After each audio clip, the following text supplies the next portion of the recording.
Which cat? Am I being a parent? Yeah. There's always that in the middle of it all. Yeah, I had my two youngest, who both work for me. Okay. And I'm full support of this, but it's like I've never had more projects going, more things. And they left last Sunday for Europe for 13 days. So they're in Rome, then Croatia, and then Greece. We're about 10. But you're like in the middle of it, right? And like closing More on than something. one. And Closing. We got this 21 paper. yes.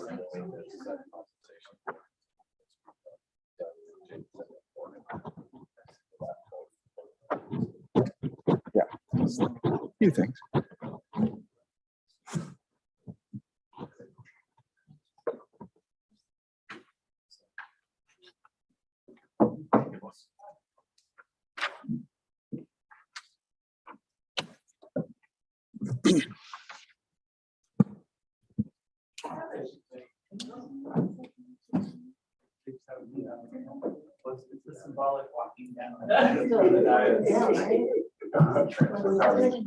Exactly. We have to go down there.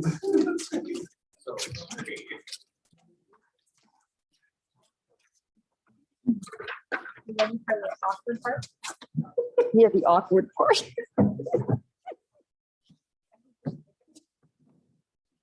Let's make them feel really uncomfortable.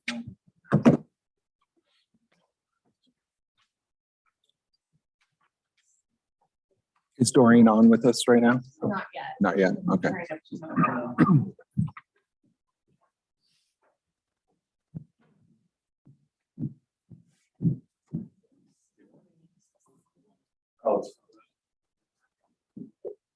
Awkward spot. Yeah. I like to think it's very symbolic.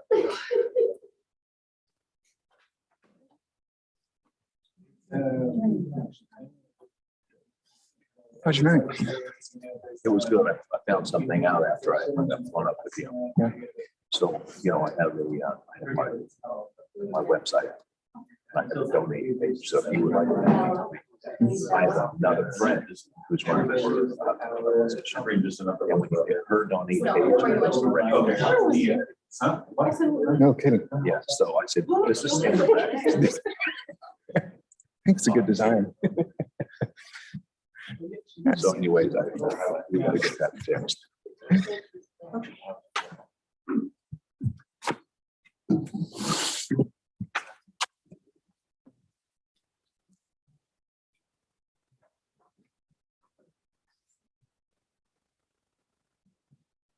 All right, Doreen, can you hear us okay? Yes, I can. Good morning.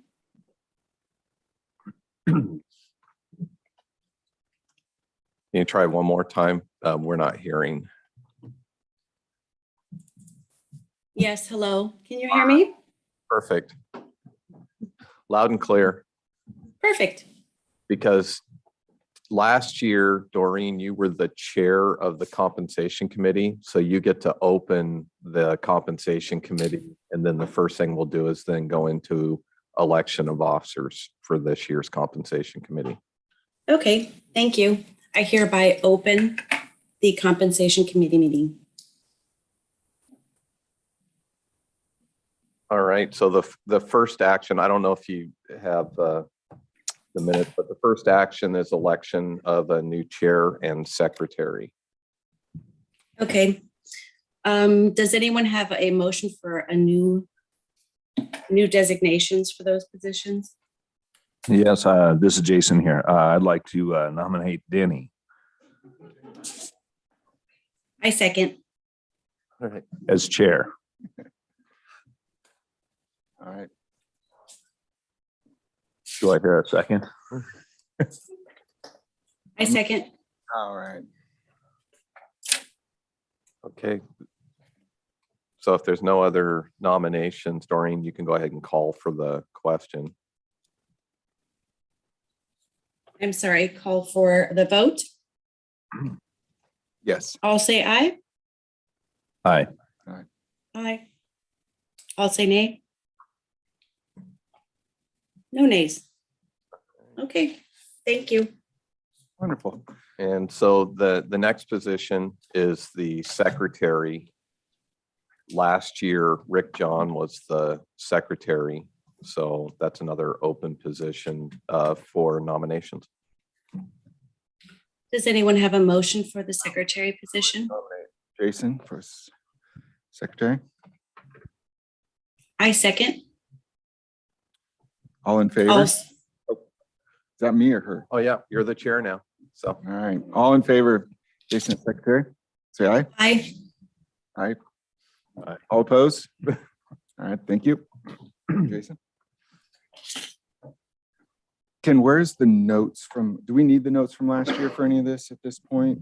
I can't. well, Where? if you go into the folder, if you go towards the back, you'll see a manila tab that says compensation committee.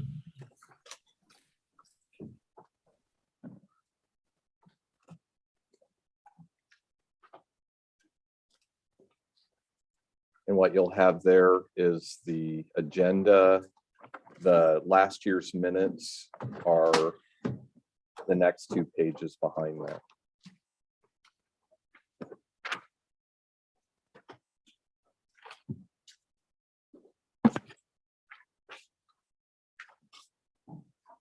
Were you able to find it okay?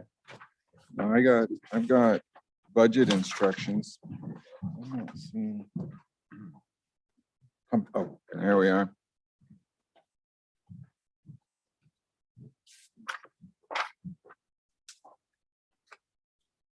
Do we need to approve the last, all right?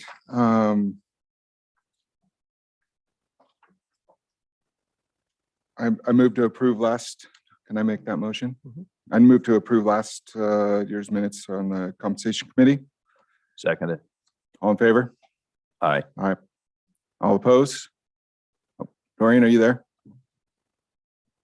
Yes, I'm sorry. Aye. Okay, all right. It passes.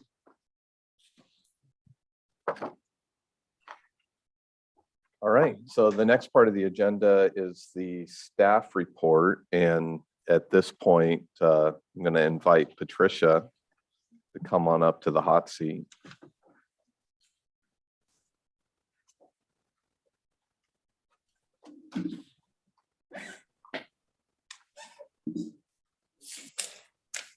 So while Patricia's handing out the report, just wanted to really quickly introduce Patricia Rojas, who's our HR director. And this is her first time presenting to the compensation committee. So Is there a digital version for this or is it in my binder? I emailed it to you just a few minutes ago. Oh, okay. I'm looking right now to make sure I hit send.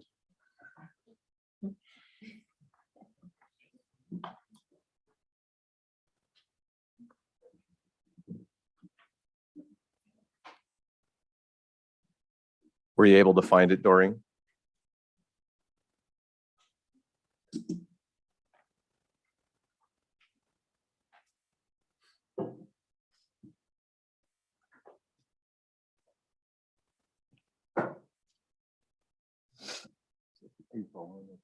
Yeah, this is, it'll be the commissioners and then. Okay. Ken, is there an agenda for this section or am I following? The agenda.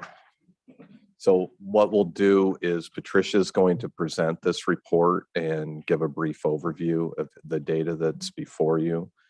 And then after that, we'll open for public comment for any of the elected officials that are here and I see the treasurers online that may want to make a presentation or a request for the committee. And then following that and any other public comment that may be submitted. And then the last part would be to for the committee to deliberate, and then I can help with kind of guide on, because typically you've made motions on each of the elected positions. Okay, perfect. So Doreen, were you able to find the attachment with the report? Yes, I did. Okay, perfect. So again, I just want to introduce Patricia, and again, this is her first time doing this. Yes. So go ahead and jump right in. Okay, so we took a look, what you have in front of you is comparables with some different counties that we selected. I believe we do the 3 up, 3 down. And then Yamhill is at the end. And I've made note that there were a few counties where we either had to go to the website to try to glean that information, or we had to use from previous year. In particular, Lynn County, not responsive to requests. And so we used data from the previous year and what we could garner from their website. So, but yeah, we did Benton, Columbia, Douglas, Josephine, Lynn, Marion, and Polk. And then I would say the one thing to note with Marion County is that that they are also in negotiations. And so they, with several different of their CBAs, and have added some really nice benefits that as we're entering into some of our negotiations as well with the unions, have kind of skewed us a little bit. So just to make note of that, they've their new CBAs that just went into effect have added some extra padding that I think has skewed some of our numbers a little bit, but they are a larger county. So it's not completely unexpected. And so then again, beyond that, I'm not quite sure. Yeah. What So more? what we typically do is on the first page, we have you're going to see that each page is dedicated to each of the positions. So on the Mhm. first page, you have the data for the commissioners. And again, we have the information that looks at the last salary increase. We have the current rate.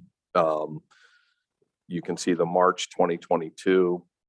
That has a little bit of a caveat, like Patricia was saying, and we have this struggle every single year, sometimes getting responses from our partner counties to respond to the data requests.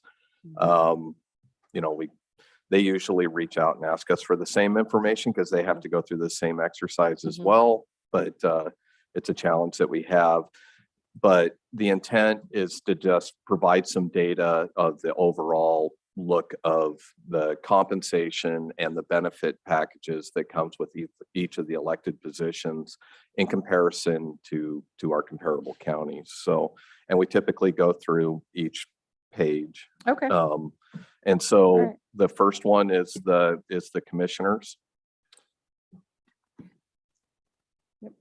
And overall, you can see when you look at the column that says Yamhill County as a percentage above and below, you're going to see almost everyone except for Polk County were below.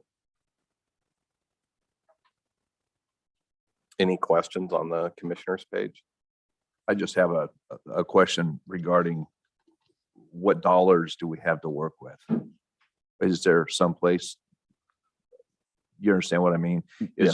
Do we have a budget that we're working with for everybody who is here? We've got the whole budget. So essentially what would happen is if the compensation committee recommends an increase, and eventually, once this committee makes their recommendations, it goes to the full budget committee for final approval.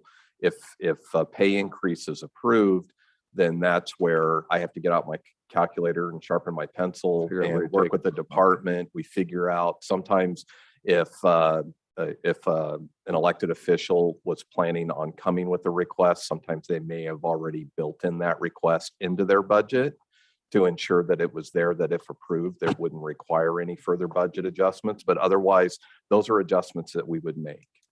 So I'm not saying, yes, we have limited research, but there's not an identified bucket of funds that are available for handling those types of increases. That's what I was looking You for. basically, if you approve an increase and it's fully approved, then we look at the revenues, we go back into it, we make those adjustments to make sure that budget balances.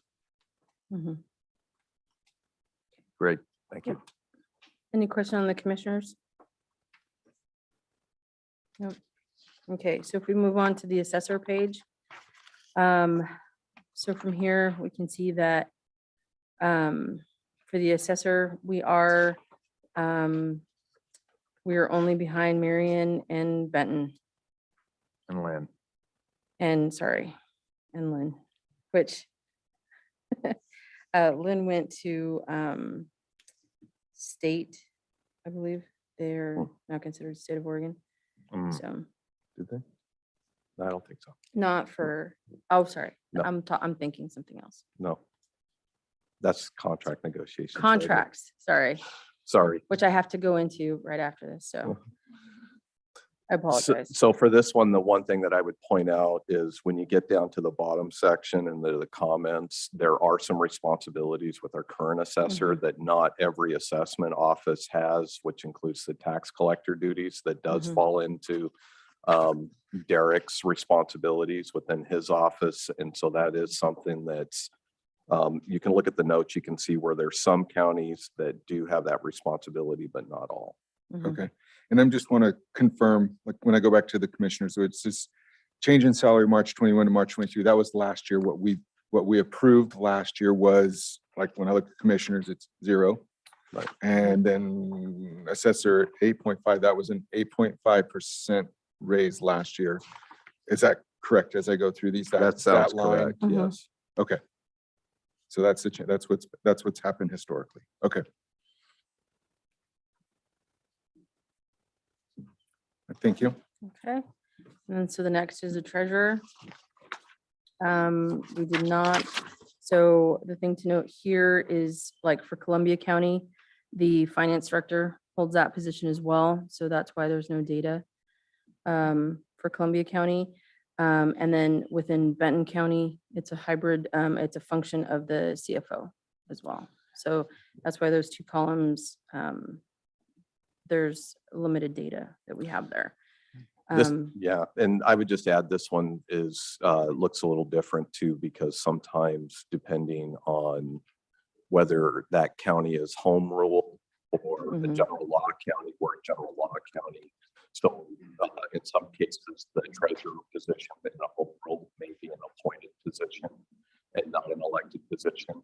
And then also, you'll see some variables for this one because some are full-time, some are less than full-time.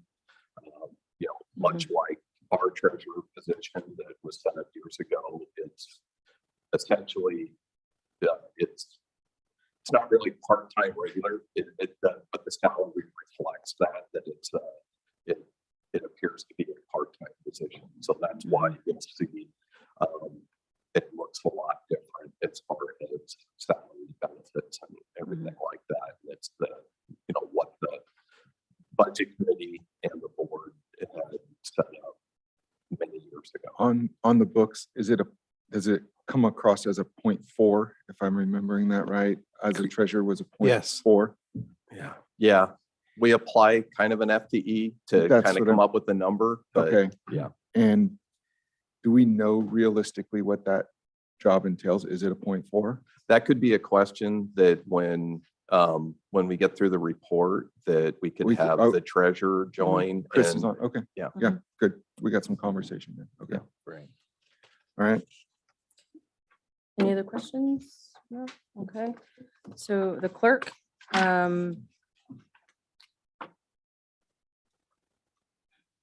again, I think we're fairly in line. I think the only county that we saw that's slightly below us is Douglas. And Right. we're pretty much, And this one, I think is important to note that as you may have heard in the news, that Yes. we're anticipating that, you know, we got a resignation letter from Mhm. the clerk that as of June 30, he's going to be leaving office. He's accepted employment elsewhere. And so this is going to be a position that is going to be on the November ballot for a new clerk. And so it's just something that we usually note that we're going to have someone new coming into office come the January 2023. Mhm. Okay. This is a full-time position. Correct? Yes, This is. yes. Okay.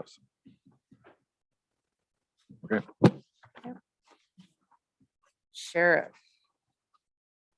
All right. So I do note, and maybe hopefully Ken can speak a little bit more to this. I do know that there's a small table here, an addendum, which I'm not sure if Ken wants to speak to, but what we have here is, I believe, base salary for the sheriff, and that seems to be in line with what we've noted for the other counties as well, where we got the response and the information. The sheriff in particular is the easiest one as far as the recommendations, because it's the only one in statute that has statutory language that says that the sheriff shall not make less than his highest paid employee within the department. And so what you have under that statute. So the table down below, you're going to see that we pull the three captains, which are his three highest positions on his command team. And that's there for comparison's sake. So you can see the difference between the captains and the sheriff to ensure, we're consistent with the statute. And then, of course, nothing limits a recommendation, much like last year. I believe there was a higher increase approved last year. It wasn't necessarily just a make sure it's $1 more, it wasn't that kind of scenario. So, Okay. so that information is provided below in the table. Mhm.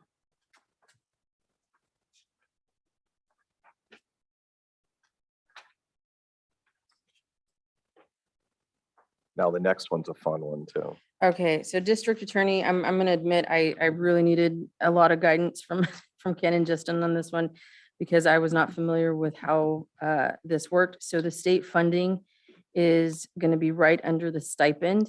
So after you get done with the headers, there's a stipend paid by county, and that is what we pay in addition to the Oregon approved salary funded based on the county population. Yeah, because the district attorney is a state employee, not, so the DA's compensation is set by and established by the state, and it's based on population. So, and it's counties that have a population less than 100,000, they have one rate. If it's over 100,000, it has its other rate.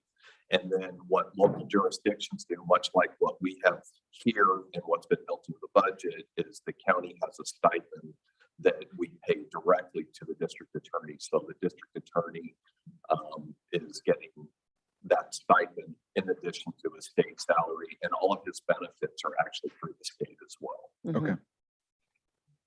Is that shown anywhere on here? The benefits. Just as salary. is. I Yeah, don't so yes, no, the the stipend. stipend is on there. So Oh, if it you is. look right under stipend, it's number holding office and then stipend paid by county. Oh, I see it. Yeah. Okay. And so we add that column of the stipend, and then the column right below that, which is a state funding amount. And that gives you the Ansel for March of 2020. Okay. All right. Okay. Thank you, Patricia. All right. See, it wasn't that bad. All right, it's very nice to meet y'all. Nice to Thank meet you.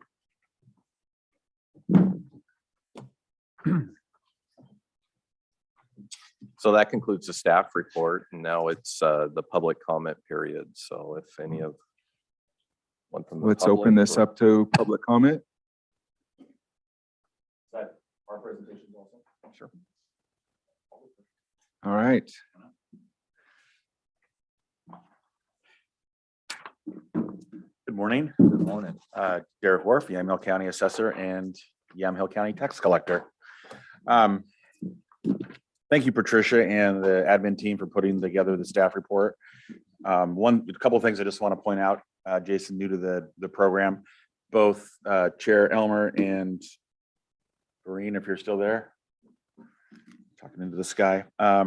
Familiar with the scenario, but if we turn to the assessor's page, I just want to highlight a couple of things to make sure it goes into the decision, if you will. Ken had mentioned at the bottom in comments that there are a couple of comparables that do not have tax collector duties.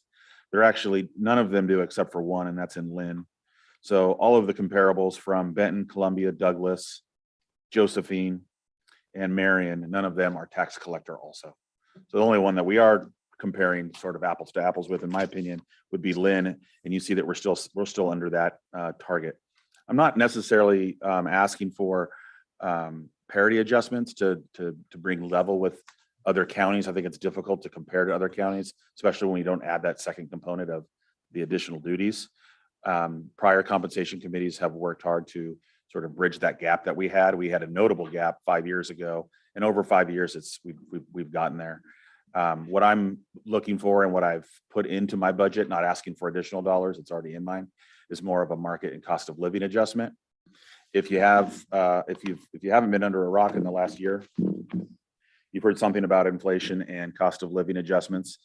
The report I pulled just for this budget compensation hearing committee from the Bureau of Labor Statistics and the Western Office of the Consumer Price Index, so the CPI for Western states and more specifically Pacific, so Seattle down through Northern California. Year over year, it's the highest increase since 1982. There was an 8.7% increase in the cost of living according to that price index. So 8.7% increase in cost of living, that's a 1 year window. You stretch that over 5, you're still averaging above 4.5. So things are getting more expensive. And if you're not keeping up with the cost of living adjustment, you're actually going in arrears. So that's all I had to add. I'll take any questions if you have them. What did you put into your budget then? If you're not asking for anything, what was included in your budget then? What? 3% is what I put into my budget. It's built in. When I say I'm not asking for anything, Ken was referencing if you approve something and it's not already accounted for, he has to go find it somewhere. It's built into the budget I presented yesterday. Was a 3% Yeah. increase? 3%.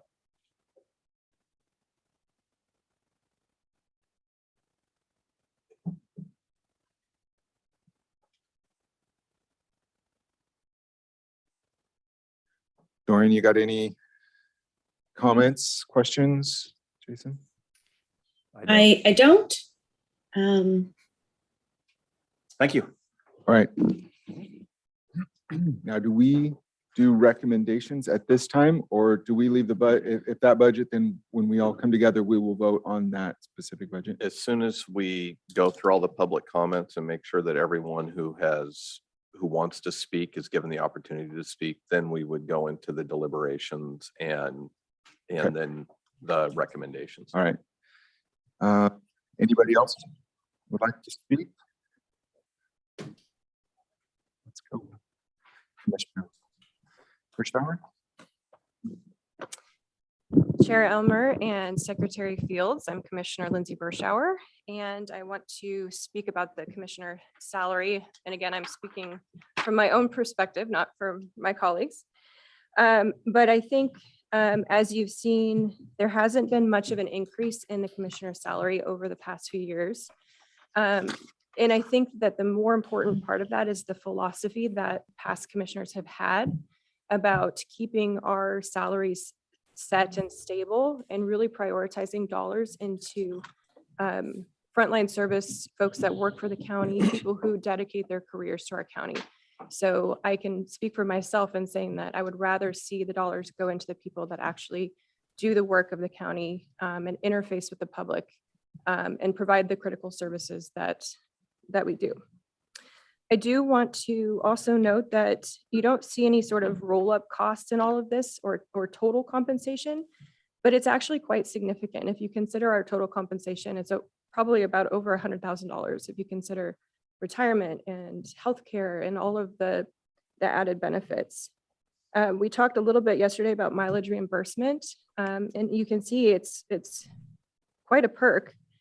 I think only Douglas County gets a county car. And so mileage reimbursement is, as I mentioned yesterday, can be quite a lot of money if you're traveling a lot and submitting reimbursement for that. And so I consider that an additional incentive that isn't really offered to other commissioners. And so just in general, we've had a lot of discussions about the economic, the forecast for the future. Derek talked about inflationary, pressures that we're seeing. And I think it would be prudent for us to maintain and really focus dollars where they're needed. So thank you. And I have just a question for you, Lindsay. So on this, it shows, well, last year we did nothing, correct? And the year before what does it show the year before? Yeah, I don't think we've had an increase for quite some time. Yeah, since it's 18, been 2019. 19. 2019. Mhm.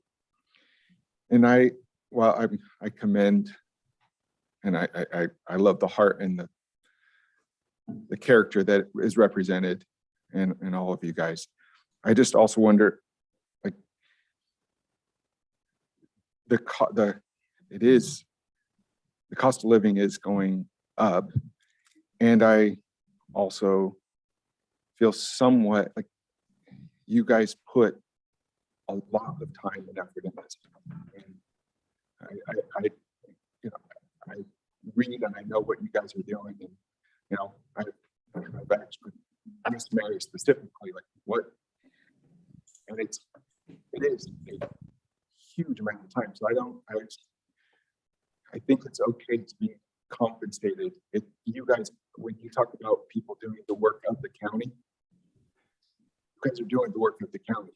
So it's not, you guys aren't separate from the work of the county, because we see everything that the commissioners do and their responsibility and what they stand up for, and the wear and tear on the mind. It's huge. And I feel it's okay. I mean, as a private citizen paying my people, if I saw them giving the effort and the heart and dedication of what you guys give, I don't think it's unfair or unreasonable to be compensated something for that. So I think we'll talk all about that, but you guys do the work of the county. You guys are the counties. So I don't see a line there. So I appreciate that. thank you. But there's an element of service, that this job is about service. So it's not a career, it's a service job. I will also say that I came from the private sector. So a lot of these benefits were not offered to me in the private sector, especially being self-employed. Yeah. And so when I talk about total compensation with just healthcare alone, I mean, you've seen the budget, we've gone through it. The healthcare costs are rising, PERS costs are rising, it all factors in. And so I hope that you look at total compensation, because it's actually quite a bit of money, and it's over $100,000 a year for each commissioner. So Okay. that's all I'll say. Thank you. Lindsay, This is, go ahead, Doreen. I'm so sorry. Lindsay, I'd like to add, and for all of the commissioners, I do recognize out in the community that all three of you commissioners, you spend an inordinate amount of time in our community with other with projects and meetings. And I have a lot of respect for the amount of time you actually put in. And none of you were, that, from what I can tell, none of you put in a 40-hour week. It's far beyond that. I know your weekends, your evenings, there's just an incredible amount of commitment. And I want to thank all of the commissioners for doing all that they do. And I thank all of them for their commitment to being very fiscally responsible with our county. Thank you, Doreen. Yes. So one of my questions is, the other county commissioners in the other counties, they have the same benefits you guys do mostly, correct? In addition to their salaries.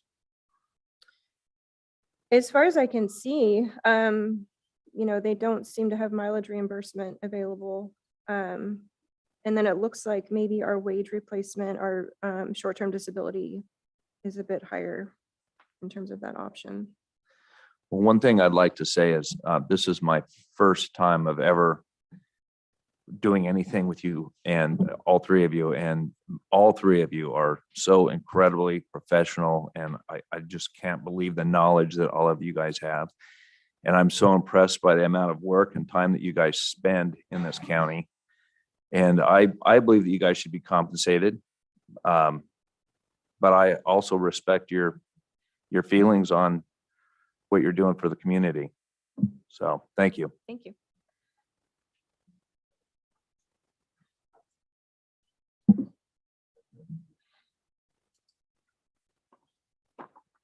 Commissioner Starrett?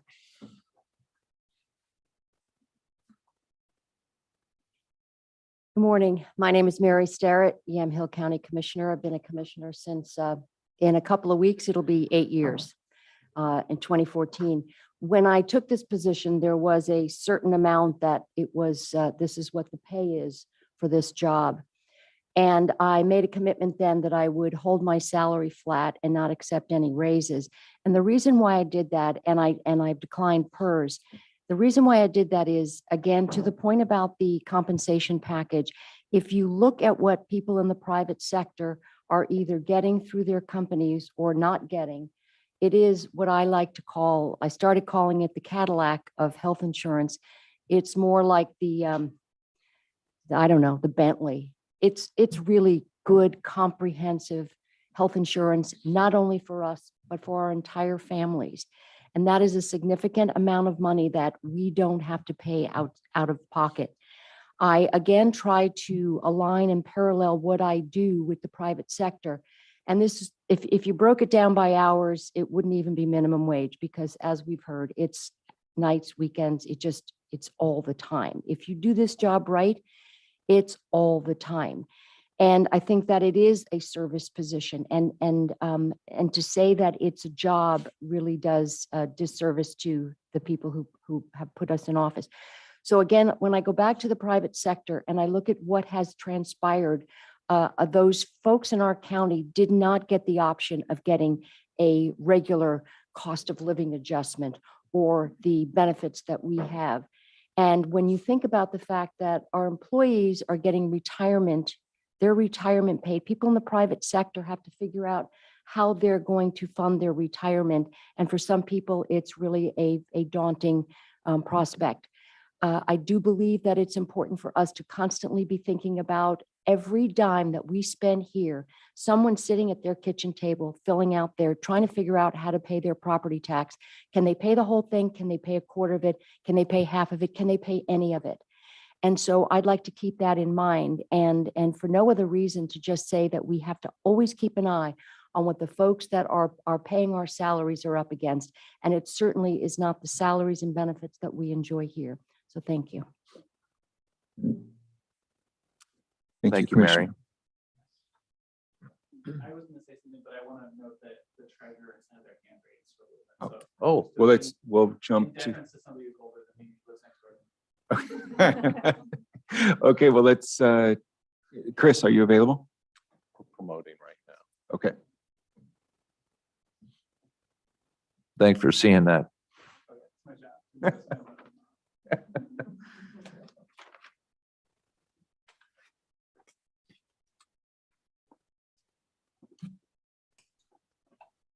Okay, I think I'm on. I think you can hear me. Welcome. Thank you. I could see that there's some questions regarding the amount of time or the value that is contributed to the position of treasurer.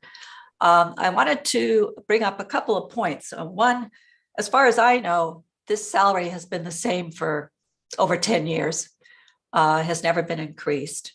And I certainly am not asking for it to be increased. But I want to point out that this is not an hourly job.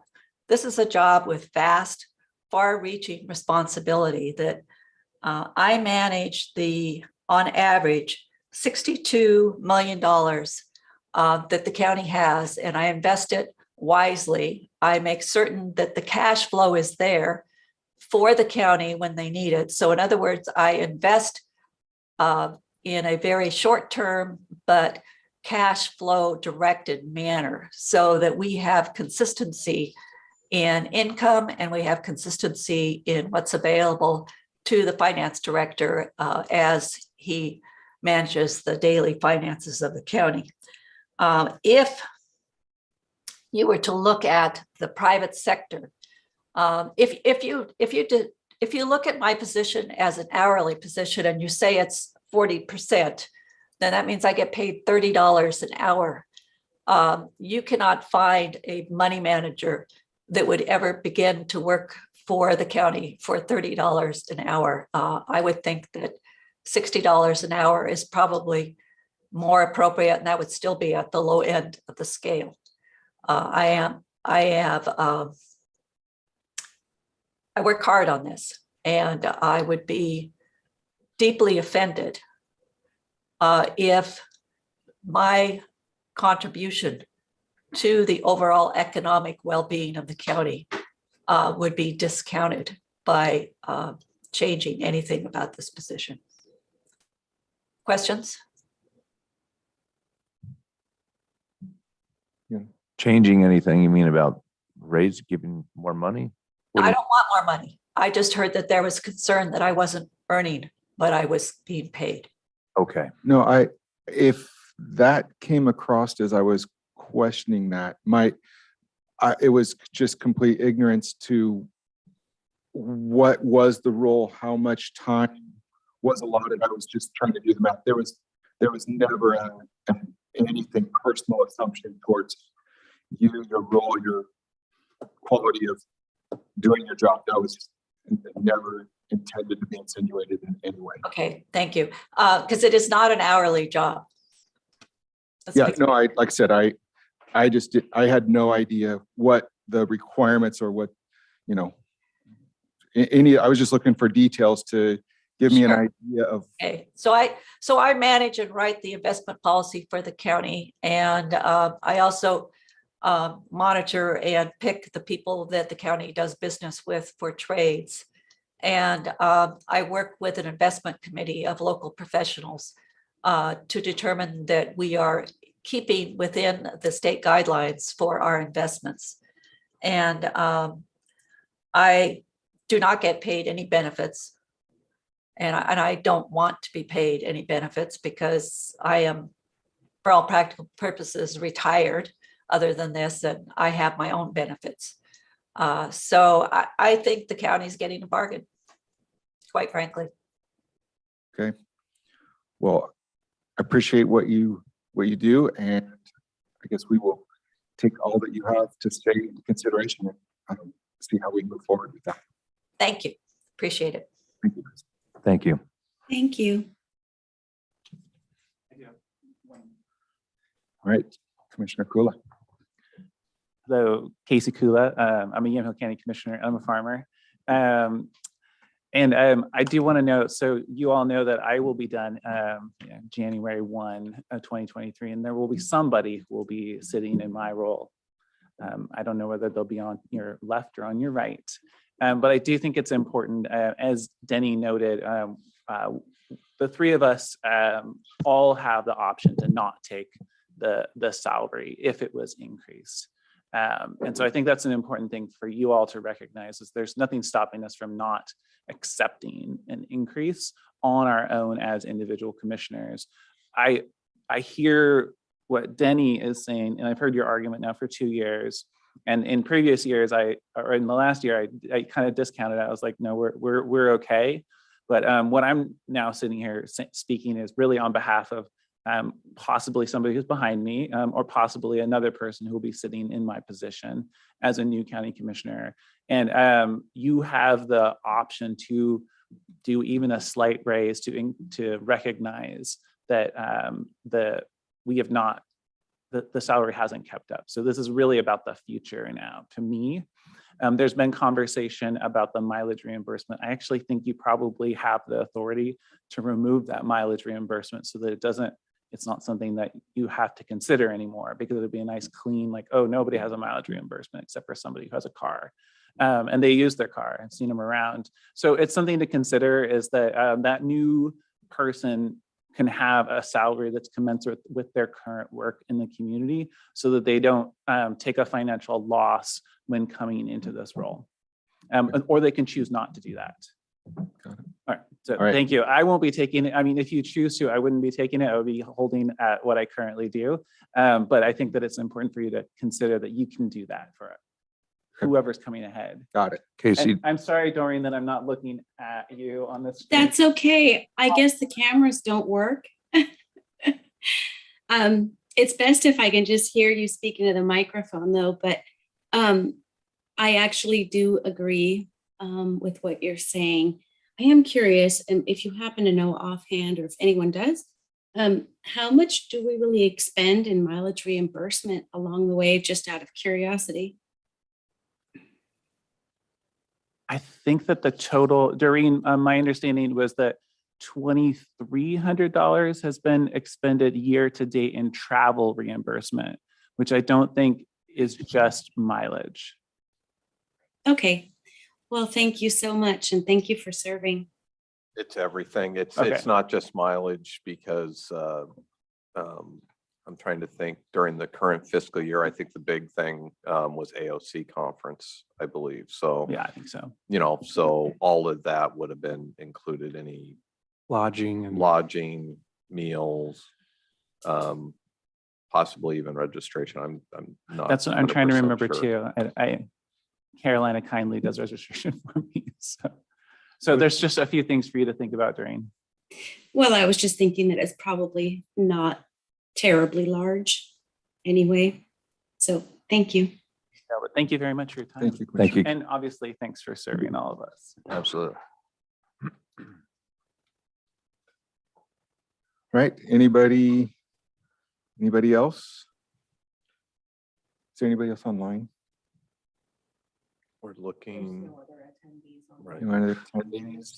The one thing I would like to add, I think one thing that we had forgotten to talk about with the sheriff is right now we are in bargaining with Teamsters, which represents the sheriff's office employees. And so there's a question mark or an unknown, because it's going to be subject to contract negotiations, what any pay increases or anything that may come out of those negotiations could have an impact to what that does to the captain's salaries, and it may require some adjustments with the sheriff's salary to ensure that we're in compliance with the statute as well. So I don't know, Sheriff, I'm not sure I'm planning to speak, or if you have any comments on that, but I just kind of wanted to put that out there. Just So is that something we can say? If like, right, when I look at it, it looks like you are $1,000-ish ahead of everybody else on your team as the sheriff, which, okay. Because one thought, and when we get to the deliberations or recommendations too, is one of the recommendations that the committee could advance is a basic one, is adjust to ensure compliance with the statute. So that's a way to recommend approval. It gives, and if it's approved by the full budget committee, then it gives us as staff the ability that, depending on the status of the Teamsters contract and whatever increases may go into effect come July 1, it gives us the authority to go ahead and make those changes per the statute without necessarily reconvening the compensation committee and the budget committee. So just So out is there. there, we could just say, should be no less than this dollar figure above Right. the newly negotiated salary for the captains. Correct. Okay. Thanks, Sheriff. All right. Well, seeing no other, we close the public comment time.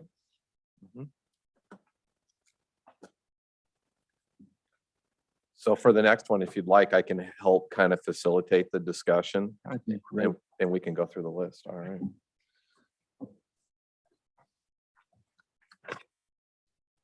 Thank you. So probably the easiest way to do this is we'll do it position by position. So first up is the commissioners. There's no request that's been presented. And so It's up to the committee, up to your deliberations on what you'd like to recommend on how to proceed. You could do it by, if one of you wants to make a motion, and then you could have the discussion, and then you could vote on that motion. That's kind of where we're at.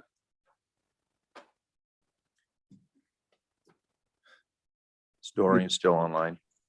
I am. Yes, okay. Doreen, you got an opinion on? I do.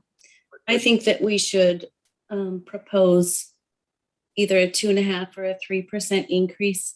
And I recognize that the commissioners and their dedication have caused them to decline them. And I do understand they still have the option to do that. But I would still move that we discuss an increase by 2.5% to 3%. I just ran the numbers at a 5%, brought it to 82,384, but I can redo that. But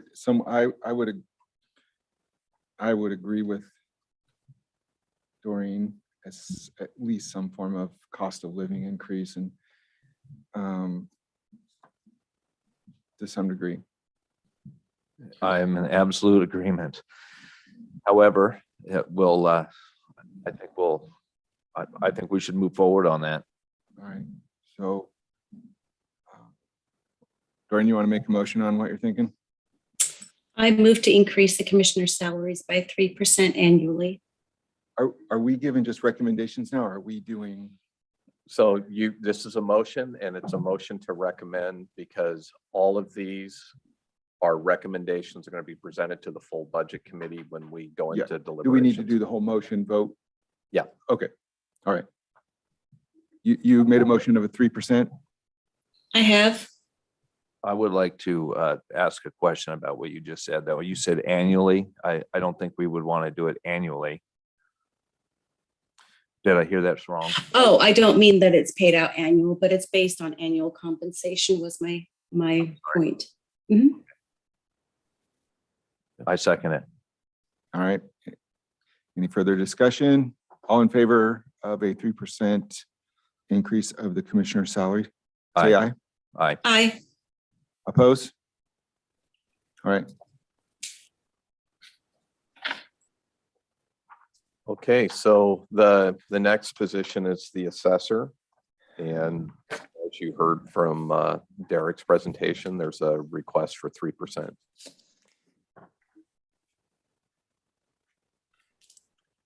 I would be in agreement to that. I don't have any issue with that 3%. And I agree. Okay, the 3%, I understood, maybe I need clarification, but there's 3% that is built into the budget already. Is that correct? That's correct. Okay, so we would be voting on that or in addition to what's already in the budget? I think we'd be voting on just approving what the budget has at this point. Okay, Yes, it would just be the approval. What's in the budget right now is essentially, he budgeted a placeholder Yes. and approved. So anything less than that, that would be adjusted. So okay, thank you. Any other comments on that? Well, I move to keep the budget as presented. I second it. All in favor of Aye. Aye. and opposed? All right, passes.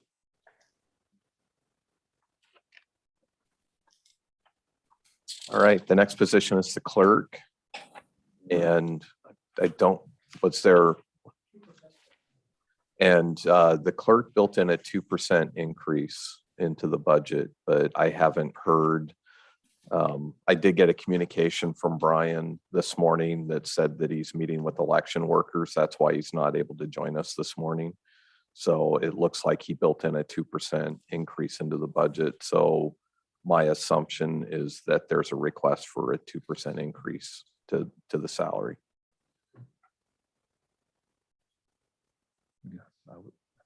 I mean, I would absolutely say yes. 2% is such a minuscule amount unless we're losing money. Doreen, you gotta, I do. I think maybe the 2% is a little bit conservative, and actually considering the cost of living lately, 3% is awfully conservative too. And so according to the other counties, there's a lot of counties that we're paying far below on our comparable counties. And a lot of them have, or some don't have election duties, or there's one that does not, for sure. And I just think maybe we should consider and discuss 3% instead of just the requested 2%.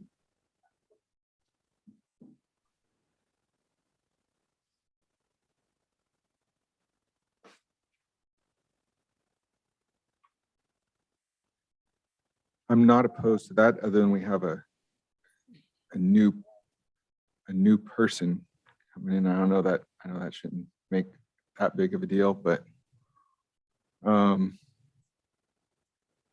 what is the difference of that in salary? I mean, if we're looking at 1% of that, that's $820. Is that correct? Am I doing that math right?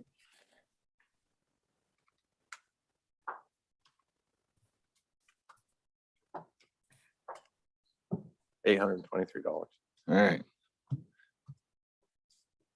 I would be Nice in job. support of a 3% as well. That 2% is, you're right, Dorian, it is such a small number, but All right, I'll second that. all right, well, What's the motion? what's the Dorian, you want to make that a motion? I move to increase the clerk's salary by 3%. Okay, I'll second that. All right, all in favor of the increasing clerk salary 3%, say aye. Aye. Opposed? And that is not adjusting at 3% to what was proposed. That's a total increase from the base, this year's base to next. Right. So we would apply the 3% to the annual salary. Okay. All right, so the next one, sorry, got distracted there. The next position is the sheriff. And again, for that one, my recommendation would be a motion to approve an increase that keeps us compliant with the statutory requirements. Are you comfortable with where you're at in those ratios? Oh, I guess we're past public.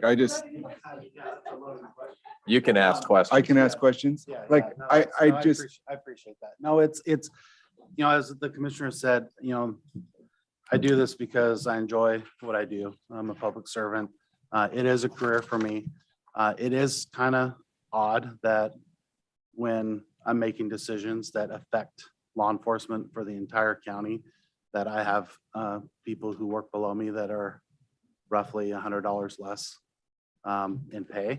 And so it is odd, but in the situations where we're at right now, given our where we're at with the county and our office, I'm comfortable, and that's why I don't ever come in and ask for increases. But it is an odd situation that most of the positions, if you look across the way, you're at least 5 or 10% between each leadership position and command staff. But the statute is pretty clear. I just have to make $1 more than my highest paid employee. So I'm comfortable where I'm at, but I leave that up to you guys to make that determination of whether or not you think it should be more. I don't know if I answered your question or not. You did. Thanks.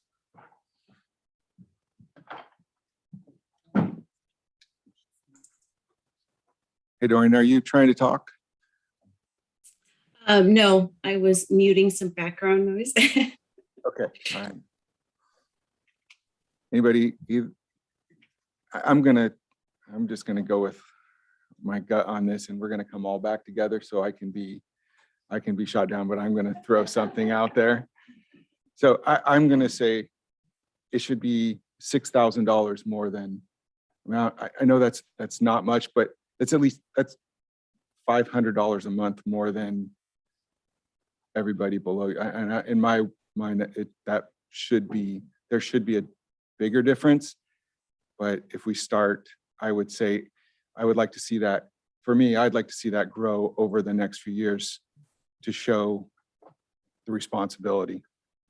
So I would propose a minimum of $6,000 between above what is required by statute. I think that's common sense. All right. So I make a motion to make the minimum increase of $6,000 above the negotiated contract for the captains. Is that the best way to say that?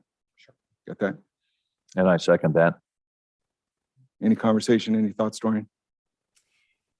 Yes, I definitely agree. It's been far too close for our sheriff. We have a really exceptional sheriff, in my opinion.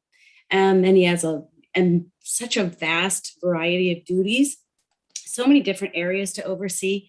And we're just in really critical times, especially for law enforcement everywhere. And I know this seems very psychological perhaps, but there's a super strong psychological reaction for people on both sides of being the boss or being the employee if there isn't a significant difference. And there should be. There's so much more riding on that level of responsibility. One of the concerns I do have, though, is I've seen in like the last year, you know, I can see how much power, you know, the union negotiations can push through. And I don't know if maybe we shouldn't put in, maybe it should be a multifaceted containment, since we don't know what that's going to look like.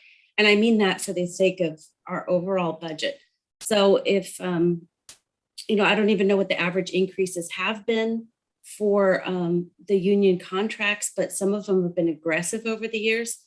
So I don't know if there should be some other limitation, but I certainly want to see a broader spread for the sheriff, for sure.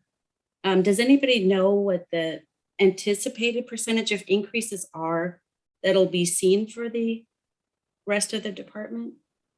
No, because the fact that we're in open negotiations with Teamsters right now, Okay. be very careful that we're not bargaining or, Yep. you know, No, that makes- we're in a challenging spot right now when it comes to that. Okay. You know, I will say for some history, the last Teamsters contract that we're currently coming out of had some pretty substantial increases associated with that. So that's where you're going to see a lot of the increases in the prior years, because that last contract, that based on some market studies that were done, we were finding in negotiations for that contract that we were losing staff, we were well behind the market. And so the pay increases that the sheriff's office did experience over the last 3 years were quite significant with both market and COLA adjustments. So, you know, I will say that the way you're setting up the motion does create some limitations, because if you're saying, you know, make sure it's 6,000, you know, more than the highest paid salary, that's you know, that's a pretty easy calculation for us to do, you know, because once you know, depending on what a COLA increase looks like, or any, you know, whatever's agreed to, that, I mean, that's a pretty easy formula for us to do, other than the $1 exercise. You know, but it's basically accomplishes the same thing. You have that. It at least provides us staff some direction when we actually do the calculations and enter it into the payroll system. That's a pretty easy calculation for us to do. Okay. All right. Does the motion for 6,000 above stand at this point? Yes, we have a comment by Sorry, Mike. This is Mike in finance. I'm just wondering how payroll will do this, because this will be a moving target, I believe. If, It already is. if a captain is, okay, so I don't know whether we're gonna just budget an amount that's at one point in time and not worry about, every pay period. Well, I think with the motion, it gives us the flexibility that we wouldn't have otherwise. Because I think what we're just gonna have to do the math exercise that once a new Teamsters contract goes into effect, and I'm just gonna start throwing out numbers on, again, not related to bargaining. But if there was a 3% increase applied to the captain's wage, let's say there was a COLA at 3% that was approved under that contract, then the salary and the roll-ups for that captain would get that 3%. We would take that number, add 6,000, and then that's how we would make sure we're within that window for adjusting the sheriff's salary. So, All right. am I the only one that's making sense to? So, That makes sense to me. It makes sense. It's not a hard number. right. Yeah, and I could just let it know, I would be presenting something similar to this every year. So I believe there should be a greater number. I was conservative with that, but no less than. How can I say no less than? So we can discuss that further when we come into this, so. Yeah. All right, all in favor of no less than $6,000 additional pay to the sheriff above the captain? Say aye. Aye. Hi. Opposed? All right. Yeah. All right. All right, so the next one is the district attorney. And again, the action that we'd be looking at, there's no request that was presented. I'm looking at Brad. Brad came in. Was there a request? Okay. I saw Brad come in, so I wanted to take advantage, make sure I didn't miss something, but we didn't have a request, and it's up to you, Chair, if you wanted to. Ms. Baird, do you have anything you would like to add or just make us aware of? Yeah, I can just share. I had not requested any change, and I get a supplement from the county. So I'm paid by the state primarily, and I get a supplement from the county. I had not made a request, and there's Commissioner Bershar, when she was on budget committee. So it was 4 years ago-ish. What's that? 3 years ago was the first time I had made a request for any increase I think it was over 10 years. I don't recall specifically. I point out Commissioner Bershauer because I remember she was the one who kind of kept the issue alive when I made the request. And I've not made one since on that. I try to be pretty frugal on my requests related to my personal pay. You're going to find I'm pretty passionate about the pay for my people. But I'm not, the only thing I would say is that, inflation's killing all of us. And that's the only place that makes me think that I should make any request at all. The state has not provided a COLA. So that's, I'm not expecting the county to make up for what the state doesn't do, but that's all I present is that I wasn't coming in with an ask. I was coming in to watch deliberations. Ken asked me yesterday about it, whether or not I was planning on making a specific request, and I was not. So the last time that you got a raise was when? 3 years ago. I think 3 years ago. It was 19. I believe so. That was the last time I had any increase in salary. Are you comfortable with that? I'm comfortable. I don't think you are. But your workload hasn't increased at all, though, right? What's that? Your workload hasn't increased at all, has it? No, No. it's I just share with you guys, it's pretty humbling being an elected official, having the support of the community, and I've had the support for a long time, and there's a lot of reward in that in and of itself. So I'll just leave it at that. Thank you. Thank you. Well, what I would say is it's very hard to get good people, and we have such great people in this county. And I think we need to take care of these people and not taking a raise for 3 years. I think we have to take care of that. So I know he's not asking for anything, but I would suggest that we give him at the very least, 3%. No matter where you work, 3% is about the minimum you get unless you suck at your job. And we know that he doesn't. So.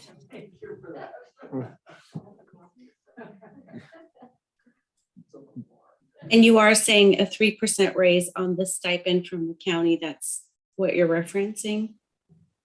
I'm Or gonna- 3% of the overall? Well, I think he's talking 3% of the 25 stipend, which is, Yamhill County's portion. Okay, thank you. I would propose just bumping that to an even $30,000. At least there's something in that you will see. Yeah, 3%, it's gonna be about $600-700 a year, Oh. which I think right. is, That's almost a slap in the face at Yeah. 24,000. yeah. So, I mean, I would say, I would propose making that an even 30. I second it. Did you get that, Doreen? Yes, I hear. Thank you. Any thoughts on that?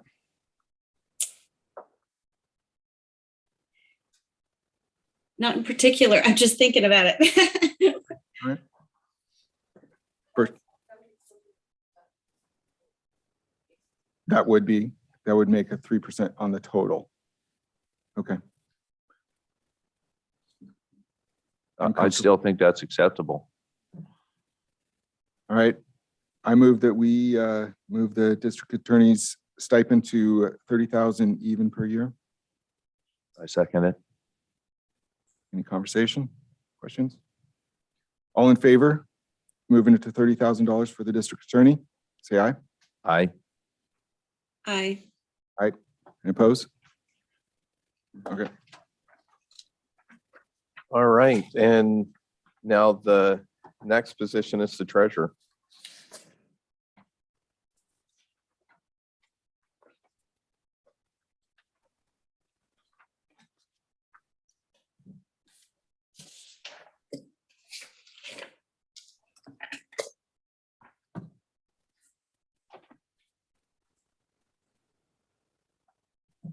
Right, when did she fill this position?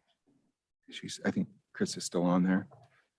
When did Chris come in? I believe and Chris can correct me, but I thought it was January of 20. Does that sound? Was it 2021? I think it was, if I'm, So a year and 4 months-ish. Yes. Let me confirm. This is where the clerk needs to be here. I'd be asking Brian. Okay, so January of 2020 Okay, okay. or 21. I did 21. it again. Okay. January of 2021. If I say it enough times, it'll stick. So, I know Chris had mentioned there hadn't been a raise to this spot in a decade, but there actually was a significant one in 2017. It's on our chart. Of course, if it wasn't there, I wouldn't know. So there was a significant one in 2017. okay. Well, I mean, she did not come with the request. I would be interested to see kind of how the year goes and have her come back in a year, and if it's, I mean, Here's the thing is I love it when people don't want raises, but I mean, when you're trying to hold a budget, but the fact of the matter is cost of living is going up, even when you don't think you need a raise. I think sometimes it's prudent to look at everything. And I think at the very, very least, I think we should be looking at a 3%.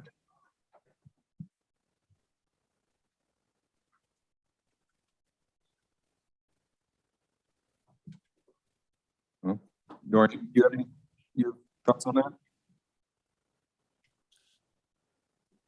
The comparison of the other people that hold these positions, this is probably the toughest one comparatively because the functions aren't really lined up with the other counties, so there's very different arrangements there. I'd be comfortable in keeping the salary the same. because it is a part-time situation. There was a larger increase a few years ago, and that's probably something that next year should certainly be looked at, but I'd be okay with leaving it where it is for now. Can somebody help me? Where was that increase? I'm not Yeah. seeing it here. I can kind of help with that one, even Yeah. though this was a little bit before my time.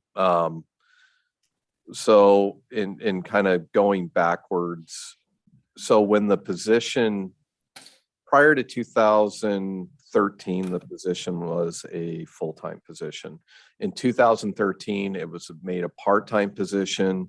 And when it was calculated, it was actually calculated on a quarter of an FTE, 0.25, when the original number. The last increase, I believe there were two increases with the previous treasurer, one in 2015 and one in 2017. But it really wasn't a percentage increase. It was much in the same way that you did for the district attorney with the stipend. The committees at that time approved we're going to increase it to 30,000. So it was a flat increase. It wasn't based on a percentage, an hourly rate, or anything like that. So the path that we got to the current salary, it's kind of an awkward one because, again, it's not an hourly position, but the original calculation that was done back in 2013 was how to reduce that, and they did it based on an FTE to determine an annual salary. And then the two increases that were approved prior to the one in 2015 and 2017 weren't necessarily percentages. And so the percentage you see in the notes, the 7.14% that's down below. Oh, I see it here. But it really wasn't. That the committee and the board approved increasing the salary to 30,000. Did I hear it correct that this position doesn't come with any benefits? That's correct. I believe they're, I'm looking at Mike, if you, no. Well, I would move back again, and I would say I think that it deserves a raise of some sort.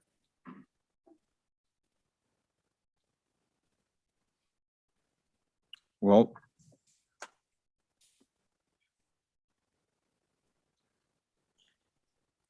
I'll tell you what we can do. We can say, sure, we agree with you. And then when we get everybody together, everybody can tell me about where I'm wrong.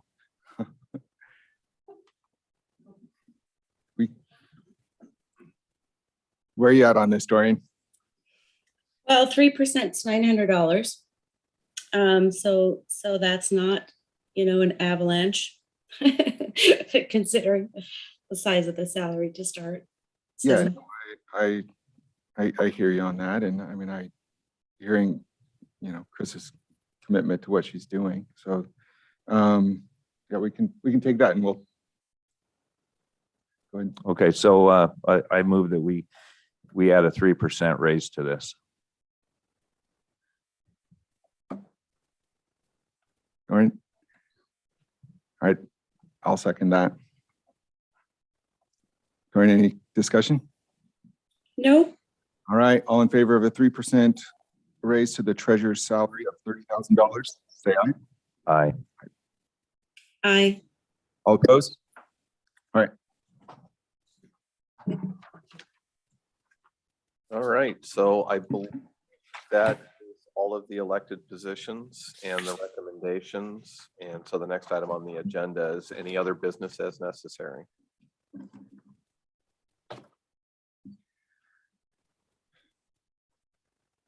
It's up to the committee. Don't know of any. Yeah, I think we are good. So if there's no other business, you can adjourn the meeting and then we'll reconvene as the budget committee and then you'll present your recommendations. All right, we're gonna convene on Adjourn. There's the word. We'll take a 5-minute break and we'll come back with full council. Awesome.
All right. All right. So for the next part, what we have on the agenda is the deliberations on the requests. As a recommendation, my thoughts is you may want to, as the committee, to go through the compensation committee recommendations first, and then you can entertain a motion on how to proceed with those at this point. So and my thought would be is go through the compensation committee recommendations and have that discussion. Okay. And then we can go into the other budget deliberations. Okay. Are you going to walk us through that, or do you want me to walk us through that? Well, it depends on what the was committee gonna- wants to do. It looks like you're getting ready to say something, and I'll say something after you. I was gonna say, Chair, can we go through one individually, each one, Absolutely. please? Yeah. Instead of a package deal. All right. All right, Um, commissioners. But yeah, the county commissioners are the first one. Okay, And so all the right. compensation committee approved a recommendation of a 3% increase to the salary. All right. So there was a recommendation of a 3% county commissioner. Any discussion? Chair, I just want to say that I appreciate the discussion and the kind words towards the commissioners and the work that we do.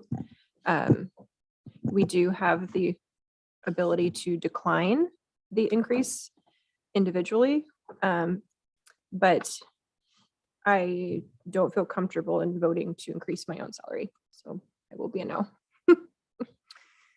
Chair, I'd like to just reiterate what I said about the importance of keeping our salaries flat.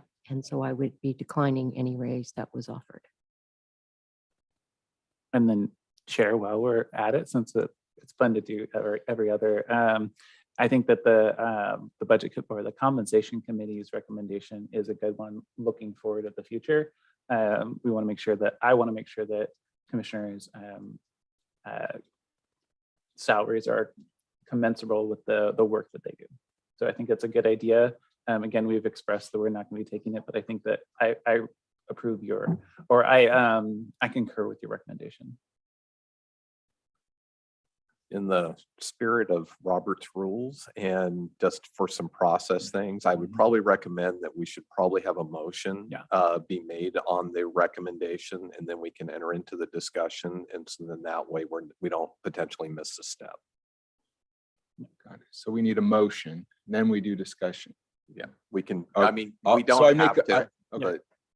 but Is there a motion on the proposed 3%?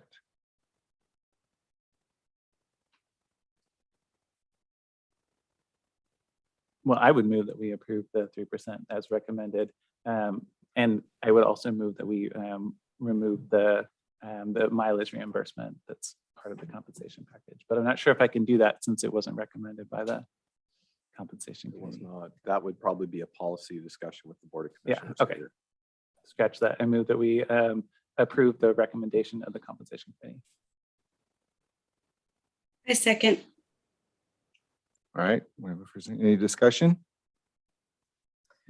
Well, I would say this, I would say that I really believe that the commissioners deserve a raise, but I also respect their opinions on where we're at as far as whether we should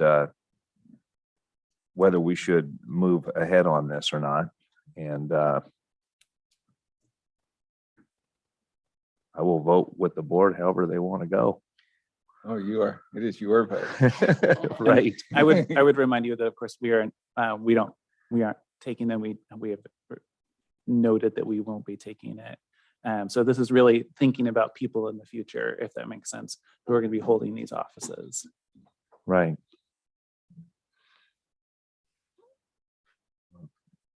So hearing the three commissioners' comments on these, I guess I would say, subject to what comes next, I'm now saying I would be comfortable at holding them where they are. If if that's consensus of the three commissioners, is they're not going to take them, then maybe we have a discussion with a commissioner who will, if there is a new commissioner, well, there will be. There will be one a new new commissioner. commissioner, Mhm. taking that on when we have somebody new in the seat. So I guess I would say I would be in agreement with the three commissioners at this time. We have a motion, so you would be voting either yes or no. Yes, I would be voting no then. I think it sounds like, based on the budget committee's discussion, that this is kind of a placeholder for the future, even though the three of us have said we're not going to take it. So perhaps that's something to look at. Yeah, And we do this discussion every year, yes, we do. and, we can go over every year what commissioners are doing and what decisions they've made. So I'll just throw that out there too. All right, any further discussion?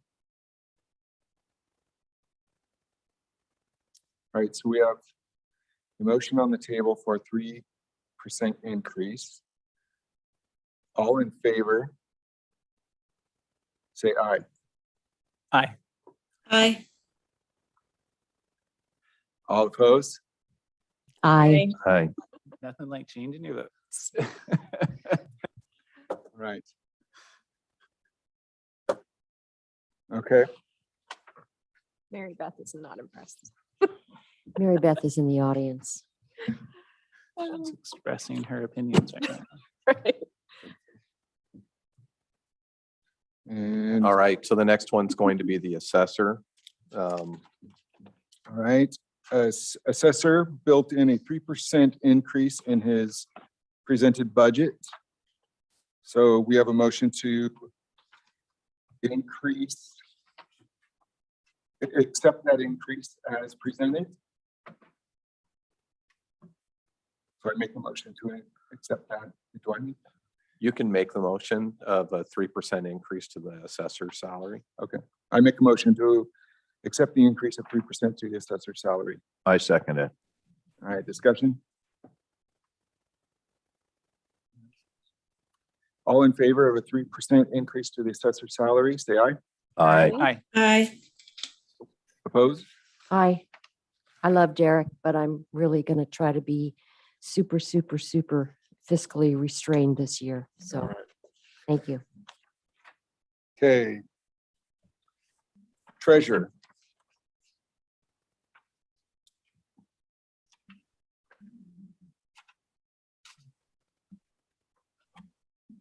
I didn't write that one down. That one It was came back to- 3%. So that was the 3%. That was also a 3% increase to the salary, the treasurer's salary. Right?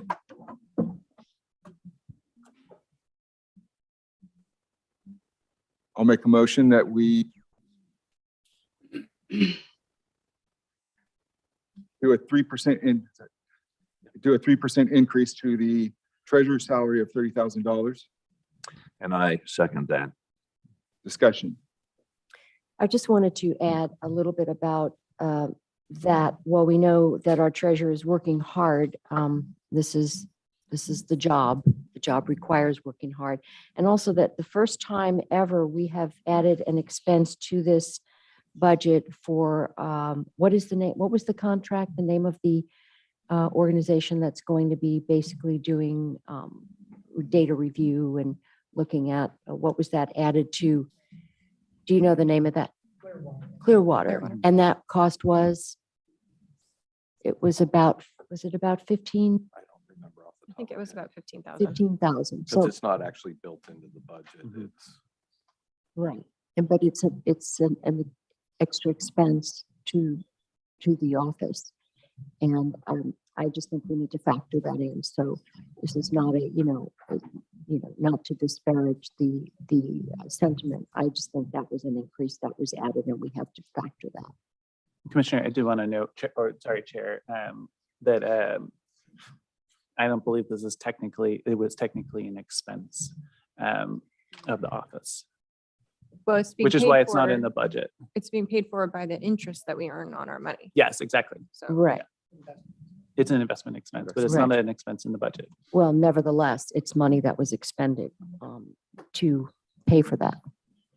Well, as part of this discussion too, it was to alleviate a lot of the paperwork that Chris was doing in the back end review to make that more streamlined and to make it easier so she's not spending so much time doing that. So it created efficiencies technically. So that's just, we did approve a $15,000 expense for more efficiency of the office. Got it. And I would just come back to my thing where if a person is working, they're doing a great job. And I realize you can have more expenses, whether it be a computer or whatever. That's unfortunately part of business. And I don't think a 3% on a $30,000 wage is a horrible thing. I think that is a very modest raise, even if this person doesn't even want one. Modest raise. Any other discussion? This is Doreen. I didn't realize that the expenditure that was brought up increased efficiencies and lowered workload. So that does kind of change my perspective. Go ahead, Ken. I think it's up to the committee, but the treasurer is still here. And if there's questions around what the Clearwater, because I'm not in a position that I can really talk about, the Clearwater. I was at the meeting and I have an understanding, but I think Chris would be better able to explain what Clearwater does. And so can we?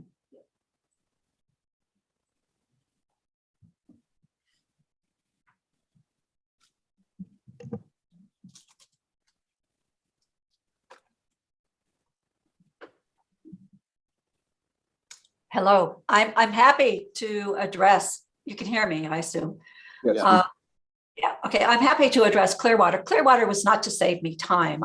Clearwater was to provide an audit trail for the auditors. The condition in which I found the treasurer's method of handling our investments was, as a previous auditor, totally unacceptable and left for openings for potential investment fraud, potential errors that could go undetected for years. And it was necessary to add this service to protect the county and to protect me from allegations of inappropriate handling, or in fact, maybe actual inappropriate handling of the county's money. Not only that, but it also saves the finance manager a great deal of unnecessary paperwork and brings the accounting method for handling the amortization of investments up to speed so that he can meet his requirements as to how that is handled. We have not been doing that because Mike didn't have the capability of doing that. I have spent the last year and a half trying to make certain that this whole portion of the county's business is managed responsibly. And this Clearwater had absolutely nothing to do with saving me time. It doesn't necessarily save me time. What it does is it allows me every day to go in and see exactly what is maturing, what the ratings are, so that when I invest in the future, that I can see what time frame we need to have for our maturity of our investments in order to even out the cash flow. It brings us from the dark ages to where we should be. The investment committee agreed with this wholeheartedly. They had the same concerns. This is not about saving me time. It does not save me time. It just makes me a better treasurer. Any questions about that? I appreciate you coming on and explaining that. And again, I want to make sure you understand that in the prior conversation, it was just complete ignorance on my side and questioning. I don't believe that I've spoken to the treasurer. Does the treasurer usually come on the last years that we've? No. Yeah, I mean, I've been doing this for 4 years and it's just always a piece of paper and there's never been a person to it. So we've never been able to ask questions. So it was really just me going, this is the first time I really even understand what's going on. And I didn't know, the time commitment. I appreciate it. I appreciate that. And in fact, the previous treasurer didn't come to any county functions. I feel like I'm kind of the ugly stepchild of the elected officials because prior to me, it was as if the position didn't exist. So I understand. The one thing I also want to mention is that we are anticipating that we will earn about $650,000 in interest over the next fiscal year. And that is the county's money. I don't earn that money. But if one of the ways you can look at it is that some departments might actually say, well, that is revenue I'm producing from doing my job. And so therefore it's part of my budget. Well, obviously that's not true. So if that's not part of my budget, any investment expense to create that income is also not part of my budget. And I think it's important to make that distinction that there are costs to investments. Thanks. Thank you, Chris. Mhm. All right, so we have a motion to increase by 30%. We have No, a second, 3%. 30,000, 3%. And a second. We have a second on it. Yes, I second it. Is there any more discussion? All right, all in favor of a 3% increase, say aye. Aye. All opposed? Aye. Aye.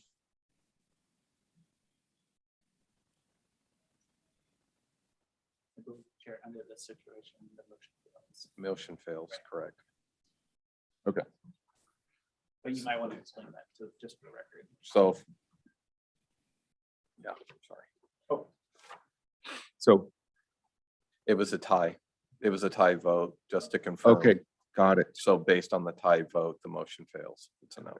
Okay. I didn't know yeah, that. isn't that weird? There's no tiebreaker? That's why there's 3 of us. Okay. All right, we're on to the clerk. I believe the clerk had a 2% and then we asked for a 3%. Is that what it was? Yes, the recommendation from the compensation committee was a 3% increase to the clerk's salary. So I move that we add a 3% increase to the clerk's salary. I'm sorry, the microphone broke up a little. Did you say 2 or 3? 3. Okay, thank you.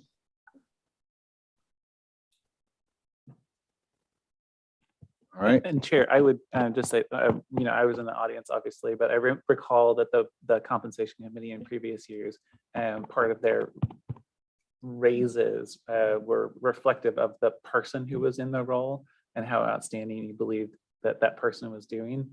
And so I just have like a little question mark in my head because there's a new person. There isn't a person yet, but there will be a new person. So it's one of those things, are you compensating the position or are you compensating the person? And so maybe, obviously you've thought about this. That's just something I'm thinking about. No, I do agree. Which is maybe why there's not a second yet. Well, if there's no second, then we go back to discussion or look for a different motion. And ask for another motion. Otherwise, if there's no second, then it Just goes away. goes away. And But he has built into the 2%. So would he then, that would just go, yeah, so much in the same way that if an increase is improved and we may have to go back into those budgets and make those adjustments to adjust to the approved amount. The same thing goes with if they've budgeted 3% and it's not approved, you know, we just wouldn't pay that amount. We could leave the amount budgeted there. It's the additional appropriation, but the salary would not change in their payroll records. If that makes sense. Chair, I share a little bit of Commissioner Kula's sentiment about there's a lot of unknowns right now in this office and what the future holds. So I would prefer we keep it at 0% increase, and then we can address it next year when we have someone new in there.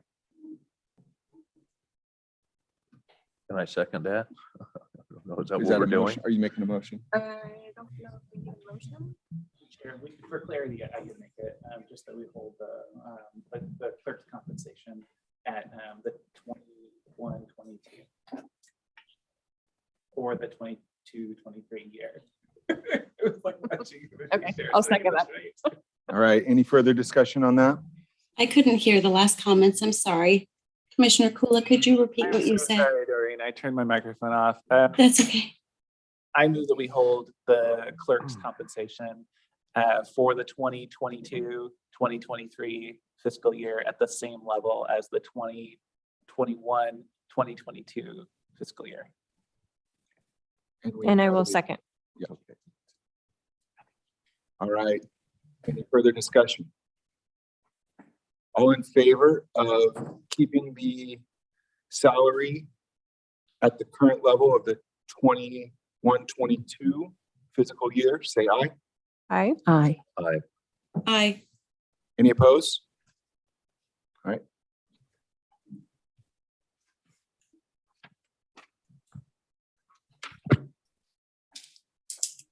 Sheriff. I move that we base the sheriff's salary at $6,000 above the required level of any negotiated contracts for the captains. We can make that work. And I second that. All right. Discussion. Chair, I asked the sheriff during the break if that is a $6,000 chunk of money on top of the annual base salary, or if it's on total compensation packages. And it sounds like per statute, it's on the annual base salary, or at least that's what the statute No, discusses. no, No? it doesn't talk about base salary. It says Okay. that the sheriff shall not make less than his highest paid employee in the office. Okay, so we do have to consider total comp. And that is in there. Yeah. And it's not total Okay. comp, it's the total salary. Total comp's different. Total comp usually includes roll-ups like leaves and medical benefits and things like that. It's total salary. Bottom row. And I know this gets confusing because the sheriff's office has a lot of incentives that are built in to the contract that are salary-based incentives. And we put that in the chart that's on the report down below when we're determining the levels. Okay. Well, as long as it makes sense to you and Mike, I'm good. Chair, it looks like we'll No, I just had a question about the budget, because I know that there was a significant increase last year. And I'm wondering how that factors into this year's budget, taking that into consideration overall. Well, there's already, the sheriff does have an add back request to restore a position. So based on the decision, but again, it's an unknown. We don't know what the Teamsters contract's going to look like. So, you know, so we'll adjust the salary and then we'll have to make determinations on how we balance. And there could be further requests before budget adoption if we get that far along. But then there's also the risk that Teamsters negotiation could go into the fall. That's not unheard of. I hope it doesn't, but essentially whatever's approved on the salary, then we would factor that into the budget and then I'd work with the sheriff and we'd figure out what we need to do moving forward. Would it be simpler if I said on the annual base salary does that make things simpler? Or does that still? It does not, because the risk would be if you do it. Yeah, the risk is then we're adding more complicated math that we would have to do to make sure. And if the $6,000 to the base didn't sufficiently address the salary to be higher than a captain who may be getting an unknown COLA increase No, that makes sense. plus the incentives. Yep. It's just, I think it's much easier if the committee wants to proceed with ensuring that there's at least $6,000, the sheriff is making at least $6,000 more than his highest paid employee. That's a much easier computation for us to do, to figure that part of it out. And then kind of back to the other thing, the other thing is we have too many unknowns for me to really get into the budget implications and what that's going to look like, because I don't have numbers on what the new contract's going to even look like.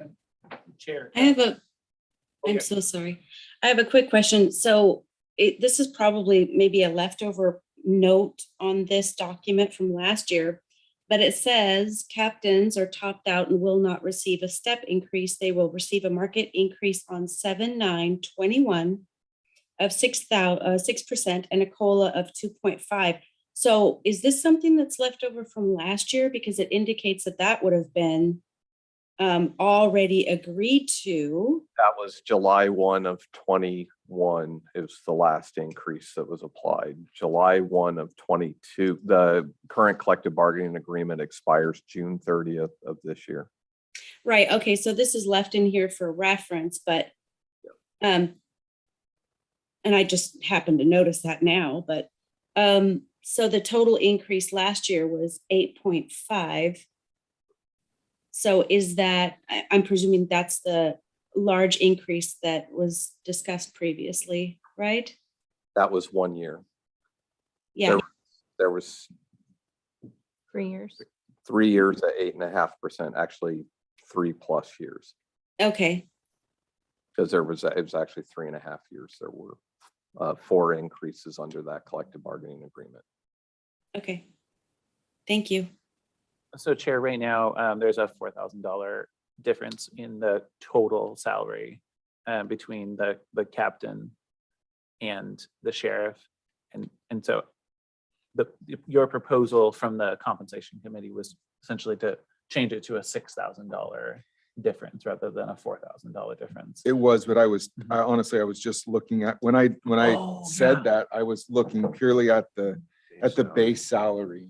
I honestly, I didn't even go down. I didn't put all that together going down. So I just literally was looking at the base salary and went. So I don't know. I feel like that's more of a discussion here now that I see that. Not that I think $4,000 says, oh, that's enough. I just mean, when I looked at it, like, that's definitely not enough. So Chair, can we review how that worked with the CBA last time and how your salary was moved? Because that might help us Yeah. a little bit. So, yeah, so as Ken had mentioned, so the CBA's COLAs and the market adjustment were to the base salaries of all the employees in the office. So where you look at the base salary of the highest paid captain at 133,649, the sheriff's base salary was set at 134,858. So it's above that captain. And then all those additional incentives that are part of the contract. You got education incentives for bachelors and associates. You have certification for what level of certification you have. There's longevity based off how many years of service you have to the county. All of those are built off of the base salary. So when you look at the highest paid captain in my office, because I have a bachelor's degree and an executive level certification versus a management certification and associate's degree, there's differences in the incentives that are on top of it because it's built off the base salary. So over time, the total dollar amount of the 153,64 is what I make every year versus the highest paid captain at 149. So moving forward, the contract typically will adjust just the base salary, which is what the COLA will end up doing. So whatever that COLA comes into will be applied towards that base salary. And so typically, once that base salary is put into play, then that's when they adjust. So at the time, they adjusted my salary just slightly higher than the highest paid captain. I think it was about 3-4 years ago, prior to this contract going into effect. They just made that adjustment so that that base was always higher, and then all the incentives just fell in play on top of that. Right. Well, So I and last year, or just one clarification, because I know at least 1 year, if it wasn't last year, I think it was applied because we had a known that there was 8.5% with the market and COLA, and I believe we applied that to the sheriff's budget directly, or the sheriff's salary directly. I think we did that last year. No, Or it maybe was, it's the year before. no, it was, Alan, Commissioner Springer was on the board, and they adjusted my pay 1%. Yeah, that was way back, but I Yeah, think we did and something then- more recent. Yeah, I believe if you look at the history, the way my salary has jumped up, it's roughly 8.5%. The number there, it says 17.72% pay adjustment. That's actually not the right percent. It's 8.5% is where it's adjusted for the last 3 years. So, Right. But I remember, I don't know which year it was, maybe 3 years ago, 4 years ago, but we had that discussion of, we were discussing an increase in base salary for the sheriff. And because of the Teamsters contract, essentially it was that you were also receiving all of those COLAs and increased percentages technically, right? Because you have to be above. So yeah, there was a year, it's probably been 4 or 5 years ago, where the captain at the time was going to go up one step. That step salary was going to be higher than what the base was for the sheriff. And so the budget committee and the compensation committee had to make that adjustment. And so typically what happens when that 8.5% has been applied, it just goes to the base salary is where the application goes in. So when they adjust the salary tables, finance ends up putting all those numbers in, and then those incentives are built in on top of that. So it's just a percent on top of that base salary. So traditionally, when you were talking about the pay, the statute just says I have to be $1 more. But traditionally, that as long as that base salary is higher than the highest paid, you're traditionally going to be higher because all the incentives go on top of it. okay. So at this point, though, your roll-ups are a little bit higher just because of incentive and in your education and all of that. It's Right. the 153.64, and the next highest paid is at 149.18. So I guess what I'm trying to say is if the CBA produces, a 3% increase or whatever it is, your base salary will have to go up by that amount.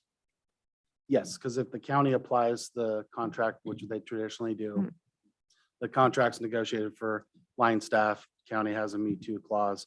We apply it across the office. So the captain's base salary will go up by whatever that percent is. And so if my base salary stays at the 134, then they would be making more because the base would go up by whatever that percent is plus incentives. So yeah, it's very confusing. Like Ken said, it's what is the easiest way to set that salary, because the incentives are all adjusted. It's just a percent in the system that automatically gets calculated every pay period based off that base salary.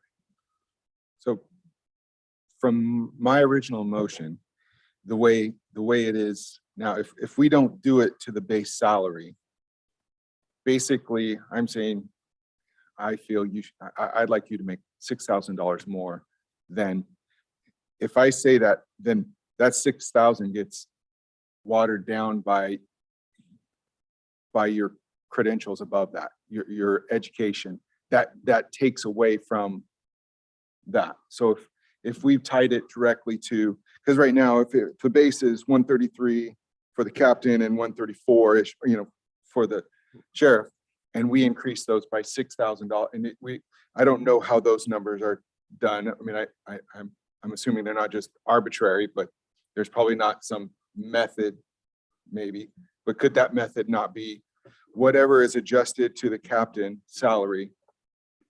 The sheriff's salary shall be no less than $6,000 above that number right there. And then because of you, then whatever your credentials or your incentives above that, you still get to realize those incentives as being, your education and your years and everything that goes above that.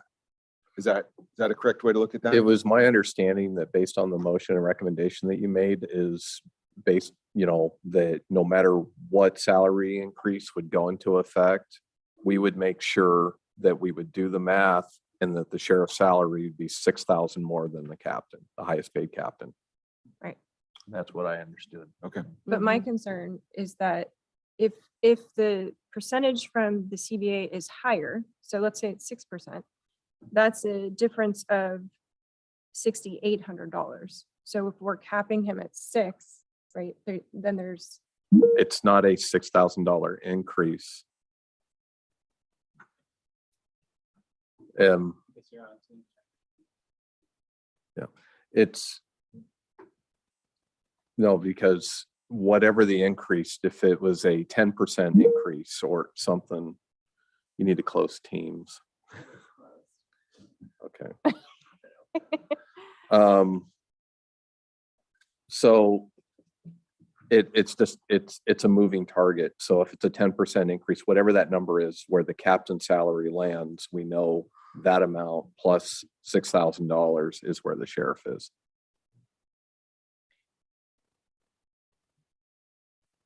So yeah, so right now, I'm roughly $4,000 more. So if you do that, then whatever the captain ends up at, then you increase mine roughly 2,000 and you'll be 6,000 more. But we've also got to factor in whatever the CBA increase is, because that you'll be getting an adjustment based on that as well. Yeah, so like right now in our budget, we've budgeted 3.5% salary. So my salary in the budget, as you see it today, is at 3.5% higher than where it's at now. So that would be a 3.5% COLA. But that would be increasing my base salary by 3.5%. And then all those incentives just get rolled up on top of that. Right now, the current patrol captain with the 2.5 and the 6% that went in. So the base salary plus all of the roll-ups has a total of 149,000. So if there was an increase applied and we landed on, that's going to use that number, that it's less than that. So effective July 1, 2022, if that salary was 149.18, we would do the math to make sure that the base salary and all of the roll-ups are $6,000 more than that amount. So that would put it at the $155,000 a year mark for the sheriff, based on the motion or recommendation that's presented. And that takes into account whatever the increases that may be rolled out, any increases to incentives that may be negotiated, all of those different elements that may come through with the contract. We would use that, whether it's patrol captain or the jail captain, whichever one's the highest one, we would use that salary amount plus all the roll-ups and make sure that the sheriff is $6,000 ahead of that. And that's and that's just based on the recommendation and the motion. But you see where I'm saying that might actually not. So if you built in 3.5% for your base salary, and let's say the CBA comes out at 6 or whatever. In the past, we have assumed the same percentages for your base salary, right? Well, you would apply it directly to the captain, and then because that would make his base salary higher than my base salary, then they would have to make a change to my base salary. Okay, I made the assumption though that for the last CBA, we actually applied those percentages to your base salary as Yeah, well. so that's, yeah, so what they did, every compensation committee, and they didn't look at any of the additional incentives. They just said, the captain's getting an 8.5% pay raise. We're going to apply the same pay raise to the sheriff. Right. Which is to the base salary. So So there's- everything else that goes on top of that is just a percentage increase. So if the captain, for example, was to turn out and go and get himself a bachelor's degree, he would be making almost this exact same dollar amount on the bottom as I'm making now, because his 4% incentive would go to a 6% incentive. And that's all calculated off that base salary. And I will just weigh in here. My understanding of what you were intending to do was to be 6,000 above the captain's total salary rather than base salary. And I think that's the best way to ensure that kind of no matter what, there's going to be a compensation difference. Kind of, and I guess the part of it too is I'm thinking that, you know, at some point you're term limited out, there'll be another sheriff in there, and there may be a difference between those incentives, and we will have ensured that our sheriff who carries the responsibility of public safety in the county is still above that captain. And I would just highlight that also there could be changes with the command staff. You have one captain who's getting ready to retire right now. You bring on another captain who comes in, because keeping in mind that we're trying to factor in the roll-ups, but you could have a captain that comes in that has a bachelor's degree. Could be somebody who's on the existing team, has longevity, has been working at the sheriff's office. They could be bilingual. They could be canine. They could be, you know, I'm trying to think of some of the various incentives that are built into the contract. And we need to be able to have the flexibility to ensure that the sheriff, that we're compliant with the statute, or the risk is we're going to be reconvening this group come a ratification of a new collective bargaining agreement or any hires or changes. We would have to reconvene this group to prepare a recommendation and do an approval.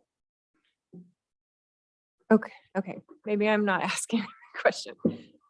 Is it just an assumption that if we approve a new CBA, I'm going to throw out 6%, right, for 3 years. Is it an assumption and a given that your base salary has to increase by 6% every year because you're so close in base salary that to stay ahead, you're tracking right along with that CBA? Is that not correct? It's somewhat correct, but you do have a little bit of a buffer just because my incentives based off of my education, my certification, I get 12% incentives. The captain only gets 10. Okay. So I get an additional 2% of incentive each year, which is how it compounds that a couple $100 a month to $4,000 total a year. So if he got 6% or they got 6% and I didn't get the 6%, I could possibly only need a 4% and I'm still above. It's, you know, $1 or $2 above, but I would still be above. So you have some buffer, like Ken was saying, is that if you, it's, like I said, it's always confusing because the incentives are a negotiated thing that is part of the contract that we apply to our staff where you're recognizing their certification in education. So it's an incentive on top of what they get paid on their base salary. So when you look at the total for compensation for everything is equal, we both have take-home cars, both have work issued cell phones. He gets paid the 6% for certification and a 4% for education. I get paid 6% and 6%. So I'm already above him just in that piece in the incentive part. And then the base salary is just, we've always applied it to base because that's just how it's easier to accommodate, because if your base is always higher than the other base salary, then the incentives are always going to be calculated on top of that. Okay. But we don't know if the incentives will roll out to be higher. Well, I just, I want to make sure that the committee understands that it's not just that we're deciding we're going to pay the sheriff $6,000 more each year. It's that also includes the COLAs or whatever comes out of the CBA. And then we're essentially saying, regardless of that and what is given to the sheriff, we're going to set his salary even higher, But right? We're going to increase the gap. But we're required to do that. Like if the people below him get it, there's no ability for us to say, we're not giving it to him Right. because he has, so all we're saying is whatever the officers are given, he gets that. But it's not $6,000. Like if he's $6,000 above and they get a little bit, he gets a little bit, but he should always remain. He's not going to get anything more than what the officers or the people under him are given. He's gonna get that because that's required to be given to him to keep him that. He's got to be at least $1 more than anybody below him. We're just saying that gap should be no less than $6,000. Right. So if we go back to 2019, when we approved the sheriff's salary, we had this discussion and we said, well, we're not going to give the sheriff a raise technically because he's getting 8.5%. There was like an immediate pickup, right? And then 8.5%, 8.5%, 8.5%. Yeah, and the easiest way at that time was just apply that, whatever that market adjustment and COLA was that the staff get, you apply it to the sheriff's salary. And Chair, I will just note that you had said immediately, but that wasn't automatic because of the compensation committee are the ones. So the compensation committee and then the budget committee said, yes, we're applying the same increase or same percentage increase to the sheriff. Because he doesn't get the Me Too because he's an elected official, right? I just Yeah. want to make sure that we actually were the ones who applied that to him. No, I'm talking about the CBA. There was like a catch up. There was like an immediate Yeah, catch so up. there was and then there was an initial dollar amount that they got, and then there was going to be a new contractual. And we entered into that contract about 6 months early. Yeah. So we knew, I think, closer to compensation committee time, what that was going to look like. But yeah, I mean, if you look at total compensation right now, as it is, I make roughly $4,000 more a month or a year than the highest paid employee. Yeah. So statutorily, we're there. Whatever pay raise may be applied to him, will close that gap. So at some point, if he, in theory, he could get a 3% pay raise through the COLA.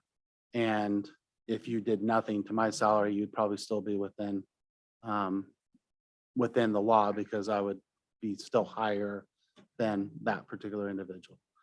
So it's just a matter of how the committee wants to calculate that total dollar amount. Do they want to leave the incentives as they are and just say that he gets the same percentage of incentives and we're just going to mess with the base salary? And no matter what that base salary is, all those incentives factor through? Or do you say a total dollar amount with all the incentives and everything? We want to make sure that he's at least 6,000 more. Well, I would say at the minimum, we want the COLAs to apply to the sheriff because they're so close in salary. I don't see how you couldn't do that. So if that maintains going forward, then they're always going to be a Chair, little bit higher I- all the time. The one part, if I can help, the first thing I do want to point out, and just to kind of clarify, and my apologies, but I'm looking back at last year's deliberation list because I have all the records, and there was an 8.5% increase that was approved last year for the sheriff's budget. It's also the other reason why the compensation committee, and as part of the budget process, that we reconvene and have this discussion each year. So really what's being considered is what we're approving for the next 12 months for the budget year. And so the one part that I understand that there's an unknown with the collective bargaining agreement that's out there, and what's being proposed from the compensation committee was to recognize that it's more than just $1 more. We're saying, the recommendation was $6,000 more, that highest amount. Whatever the collective bargaining agreement, whatever the salary roll-ups, whatever personnel changes may occur, it gives staff direction to work with the sheriff to enter in the PA, that we would do all the calculations and make sure that we are in compliance with that recommendation and approval as presented. And it's whether you apply a percentage but because right now there's an unknown, we don't have a percentage that we can apply because we don't have a new collective bargaining agreement that's going to help dictate what that amount's going to be. The other thought would be, and the other recommendation, this is something that the committee could decide to take no action on this. We could reconvene when that collective bargaining agreement is settled. And because right now the contract stays in a status quo until a new collective bargaining agreement is reached. Right now, the sheriff's salary is in compliance with the statute based on where we're at right now. And so if there's concerns about doing that, another recommendation would be us put in a holding pattern. And then once we have a new collective bargaining agreement, we could reconvene the group and have the discussion at that time. I'm just putting the information out there because I know we have a lot of discussion and deliberation to go through today. And so I just want to make sure that the committee has all the options available to you. Chair, I just wanted to, I think that's a good recommendation for a number of reasons. First of all, we have no idea what we're looking at for this budget based on where that CBA is going to land. We have no idea. I think we've seen significant increases last time. And I like the sentiment of having the sheriff have a dollar amount, a significant, not even close to really probably what it should be, but that is a rational and a reasonable difference in pay. So I appreciate that. But I think for right now, it might be prudent for us to just hold tight on this. And we can always come back, and couldn't we come back and just do this, pick up where we left off, making the same recommendation and apply that 6 or 5 or 4 or whatever $1,000 increase after that contract's been negotiated? Is that? Essentially, it would require that there's a recommendation from the compensation committee. So if it was the will of the committee to table that discussion and then reconvene, just like you were saying, the budget committee at a later date, and it would be on that one agenda item to discuss the sheriff's salary. And Chair, to me, we're really just talking about, at minimum, a minimum of a $2,000 raise for the sheriff at the moment, because if the captain, the topped out captain increases his total salary, I want to get this number right, total salary by 6,000, then what we're looking at then is that sheriff would be under the proposal that I was hearing from you, the sheriff we would just make sure that he was above that number. So you're essentially setting up the policy of the budget in a question mark area. You're not saying this is what he's gonna make in the future. And I think that's, we have a lot of things that we need to deal with in the next few months ahead that aren't revisiting the compensation. I would feel comfortable with a future where we say, well, we know that if nothing else changed, the sheriff would get a $2,000 raise. And if things change dramatically, it might be more than that. If things didn't change very dramatically, it might not be that much more than 2,000, but we know that this is, I feel like that's a significant difference between the two. The 2,000? Yes, that with that set line of 6,000 over the total compensation or the total salary of the highest paid employee, that no matter how the CBA comes out and the Me Too, we are like solid that the will of the compensation committee is transmitted. There'll need to be a revised motion then based It on would, I that. think, because I think yours was on the base salary, right? Yes. Okay. So Commissioner Kua. Yeah. And I might have just answered my own question, but if the CBA allows a 6% for the top captain, so he's at 133,649, Mhm. right? 6% would be around $8,000. Okay. Okay. So his total, sorry, go ahead. So if we had to bump the sheriff up, or if the sheriff received the same 6% increase to keep pace, That's a difference of about $8,000. If we implement the proposal, which is there has to be at a minimum of $6,000 difference, then that's a $13,000 jump. Right. So your proposal is the more generous one, if we're assuming that whatever the increases are, the rules are going to apply. Yeah, but I guess in my mind, it's a one-time. The big jump is the one time, because if you got the 6%, if you were required to do a 6%, you are automatically required to do a 6%. So he's going to get that. And if there was already a difference of $6,000, it would be that the next one at 6% wouldn't be that plus this. It would just be, and that the next jump should keep that difference of $6,000, maybe even widen it a little bit. But it would just be this one time that we moved it salary up to $6,000 above it. And then after that, every time the people below him got the raise, he would require to get that same, which would, so it's just one time. And then that step keeps him, that gap should stay And there, or actually- possibly widen was a gonna little say, bit yeah. just because of the difference, which I think is a better scenario than, does that make sense? Yeah, I Okay. misunderstood. I thought you meant that has to be a constant going forward. So Every year. if there is some compression. Oh, adding there or whatever. additional, the next year would be 12,000, the next year would be, No, I did no, not no, insinuate, I hope I didn't. Well, that's why my math wasn't working. Okay. Now I Okay, get it. yeah. Remember, this is for this year, Yeah. for this fiscal This year, year, right? That's this year. it. So we're only talking about an increase. I'm sorry. Well, it's for this year, but the CBAs are for 3 years, aren't they? But we're not having a 3-year discussion for the We're sheriff's making a salary decision right because we have to have this discussion with the compensation committee every year as part of the budget adoption process. Right, but any sort of COLAs apply to him regardless. No, No. No, they do not. Well, if they don't, then we're in Yeah, violation of the statute. like I said, it's very confusing No. because They- statutorily, I'm in compliance right now. You guys are, the The- county's good. The sheriff does not automatically get whatever in the CBA applied to that. The only time elected officials' salaries are modified are through this process right now.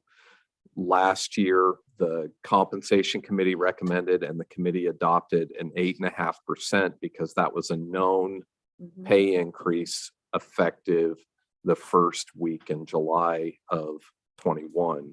And so that was approved because we had a known percentage. It wasn't automatically applied. It was approved as part of the budget committee. And so effective July 1, we modified the sheriff's salary to ensure that we'd be in compliance with the statute. Right now, the complicating factor is we don't have that known percentage on what that's going to do to the captain's salary. So whatever actions that you take or is to address the next 12 months. And then this time next year, we'll be having the same exact analysis and discussion about the sheriff's salary and whatever agreed upon CBA language that may be built into those contracts moving forward. We'll have more data or more specific percentages to actually present at that time. The only thing that's complicating this right now is because we are in negotiations with the CBA for a new CBA. So if I was to modify this and say the sheriff is to receive a difference of $6,000 of salary right now, plus given the same increases if granted through the negotiations, is that saying the same thing? I think it's already implied by saying that if the salary shall be $6,000 higher than the highest paid employee, that takes into account any Everything, okay, increases that that's- could be rolled in. Okay, all right. and just to clarify, I can't remember if that was actually a motion, but is it on the base salary or the total salary? And the question has a caveat that it doesn't really matter because this is just 1 year and we know what the highest paid employee is. And we know that that's higher, right? That the sheriff will be higher. So in the context, I just want to make sure that, so that staff knows that if it's on base or total. We know it's total because it's Okay. total salary. Okay, You can't make less than the highest paid employee in the office. okay. Okay. I don't know if we're saying the same thing, but what I would propose is that for this fiscal year, that we say that whatever comes out of the CBA, whatever percentage that is, it applies to the sheriff, as well as the $6,000 buffer as a one-time thing. And then next year, right, he's already ahead by a bigger chunk. And so, you know, if we decided that we were gonna, again, apply whatever COLA, we could do that. But then we've already established the step. I like your idea The better. the base there. I mean, that makes a larger spread. And in this current year, that would be a $10,000 difference between using what you're asking is taking what the base would be with his, and this is getting way Well, more complicated. Sorry, and of course, and I'm not advocating for you guys to increase my pay, so I'm gonna make that very clear, because I'm very comfortable with where I'm at. But when it comes to budgeting for my office, the easiest thing for me is we have salary tables within the county. Every employee's placed on a range and a step. And my captains are at a range or step.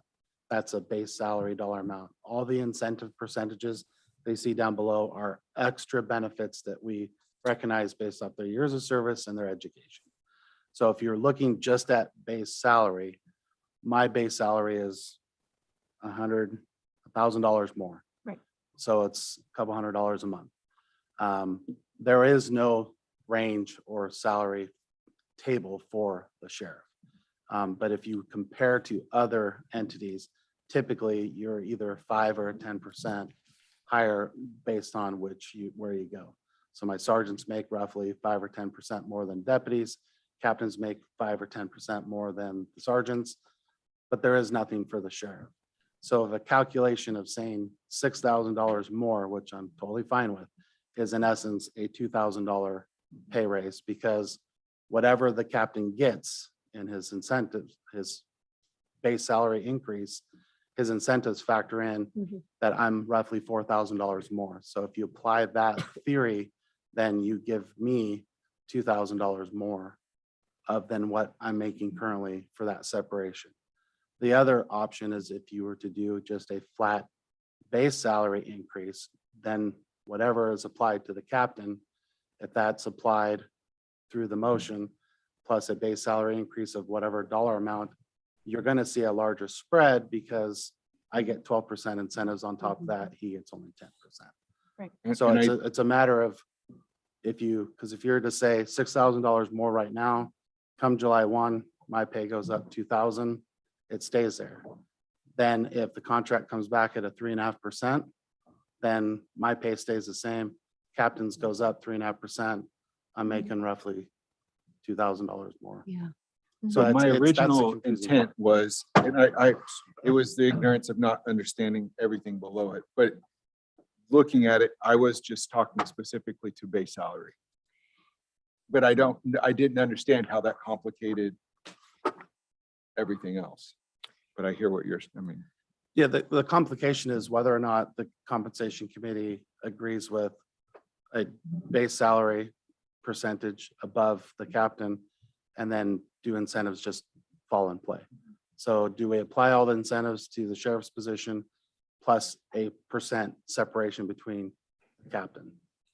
Because those incentives make a difference.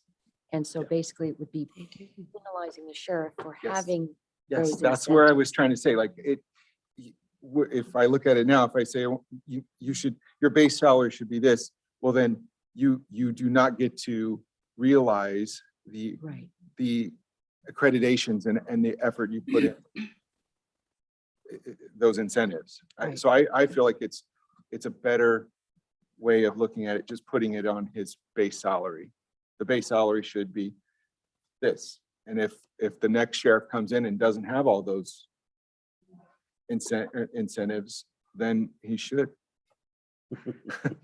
We should work to get them. And then, Well, you know what it's- I'm saying? Like, yeah, 'cause- I can't help it if the Yeah, people from below a- you. From a budgeting standpoint, if there was a recommendation for base salary is going to be X% above the captain, no matter what, then whatever that comes back with the captain, if his goes up 3% because of a COLA, then mine goes 3% plus whatever that base increase you Yeah. would recommend. Mhm. If his comes back with no COLA incentive, then it's whatever you recommend. If it comes back 6%, it's that plus whatever you recommend. Yep. And that's why the last 3 years, they've just made, nope, we're just gonna do Yeah. 8.5% because that's what the captain's getting, then we're just gonna apply that to the sheriff.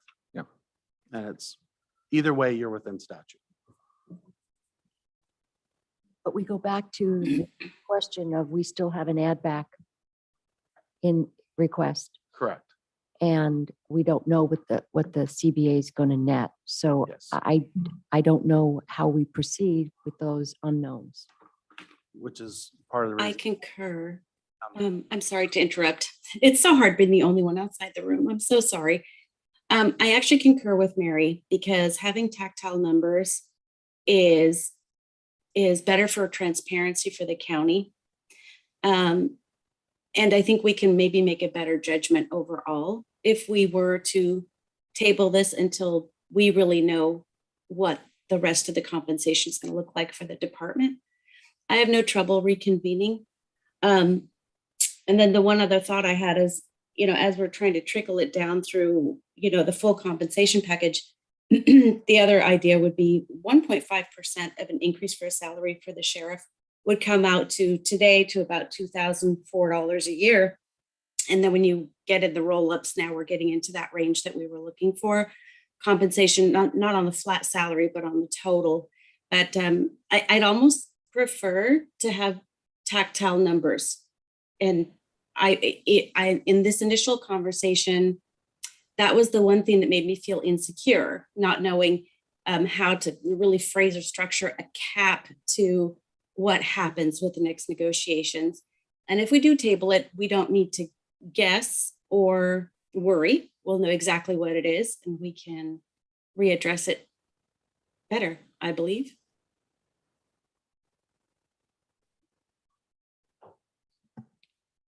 So this is Chair, if I may. Doreen, I appreciate what you're saying. Given the length of time that it may take in order to have to reach an agreement on the CBA, it may be sometime in the fall. Fiscal year starts, July 1. And my understanding from the unanimous vote of the compensation committee was that you wanted to make sure, you can change your vote obviously, but you wanted to make sure that there was a significant gap between the highest paid employee and the sheriff. And I think that this does that. But Doreen, I understand your uncomfortableness with not having solid numbers. And I will say that we deal with that pretty regularly. We do, though, I will say, I want to challenge something that Commissioner Starrett said, that we do have an idea of a range. We're not looking at 1,000% increase in the compensation to Teamsters. No, we do, exactly. We do have an idea. I'm just saying that because we don't know, because anyway, I think that's not germane to the discussion as far as what the unknowns we have as far as the CBA, and then we do have an add back here.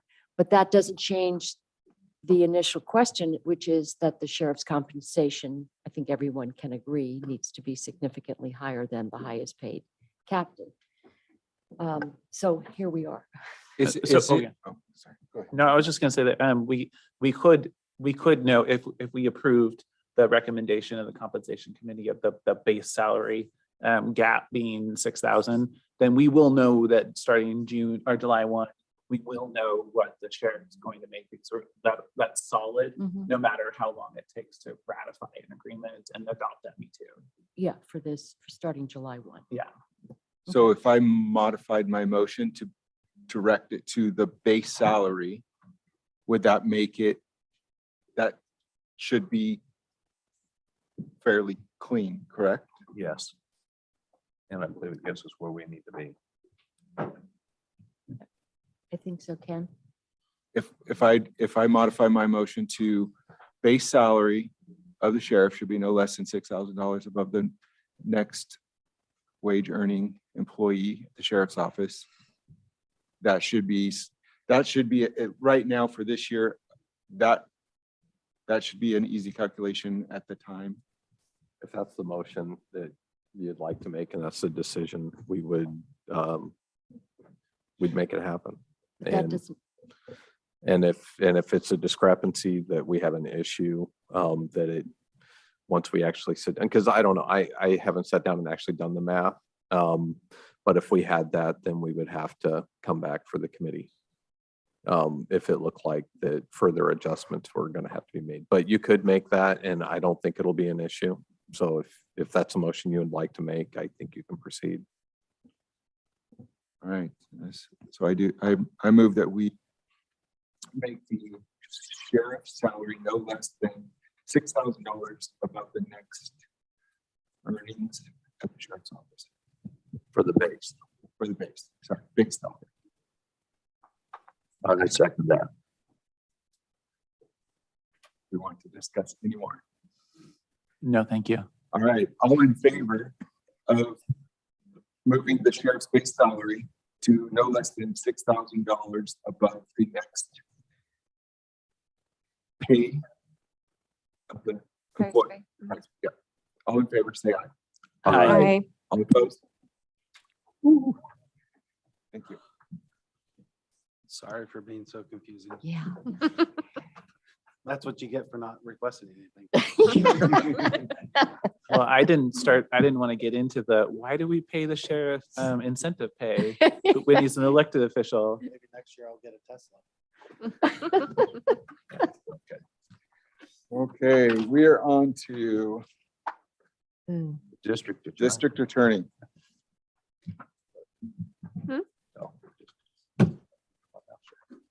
All right, and I believe we proposed a flat $30,000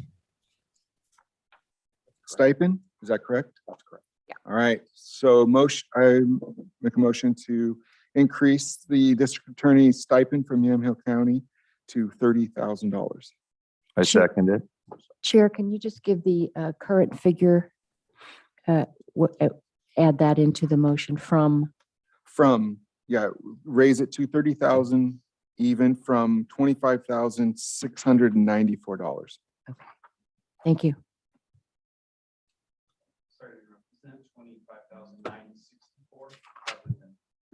Mine says 694. 694. 694. The budget says 964. This one says 694. I would go off the budget document. There could have been a typo in the report. Okay. Okay, so we're gonna go 25,964 to 30,000 even. No, I believe it's 25,694. The budget in the budget document, it says 25,964. Oh, and the compensation sheet says 25,694.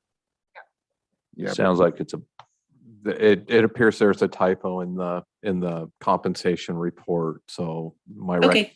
recommendation is go off the budget document. So like a $4,000 increase. yes. Okay. We have a motion and a second. Any discussion? All right, all in favor of moving the district attorney county stipend to 30,000 even? Say aye. Aye. Aye. Aye. All right, thank you.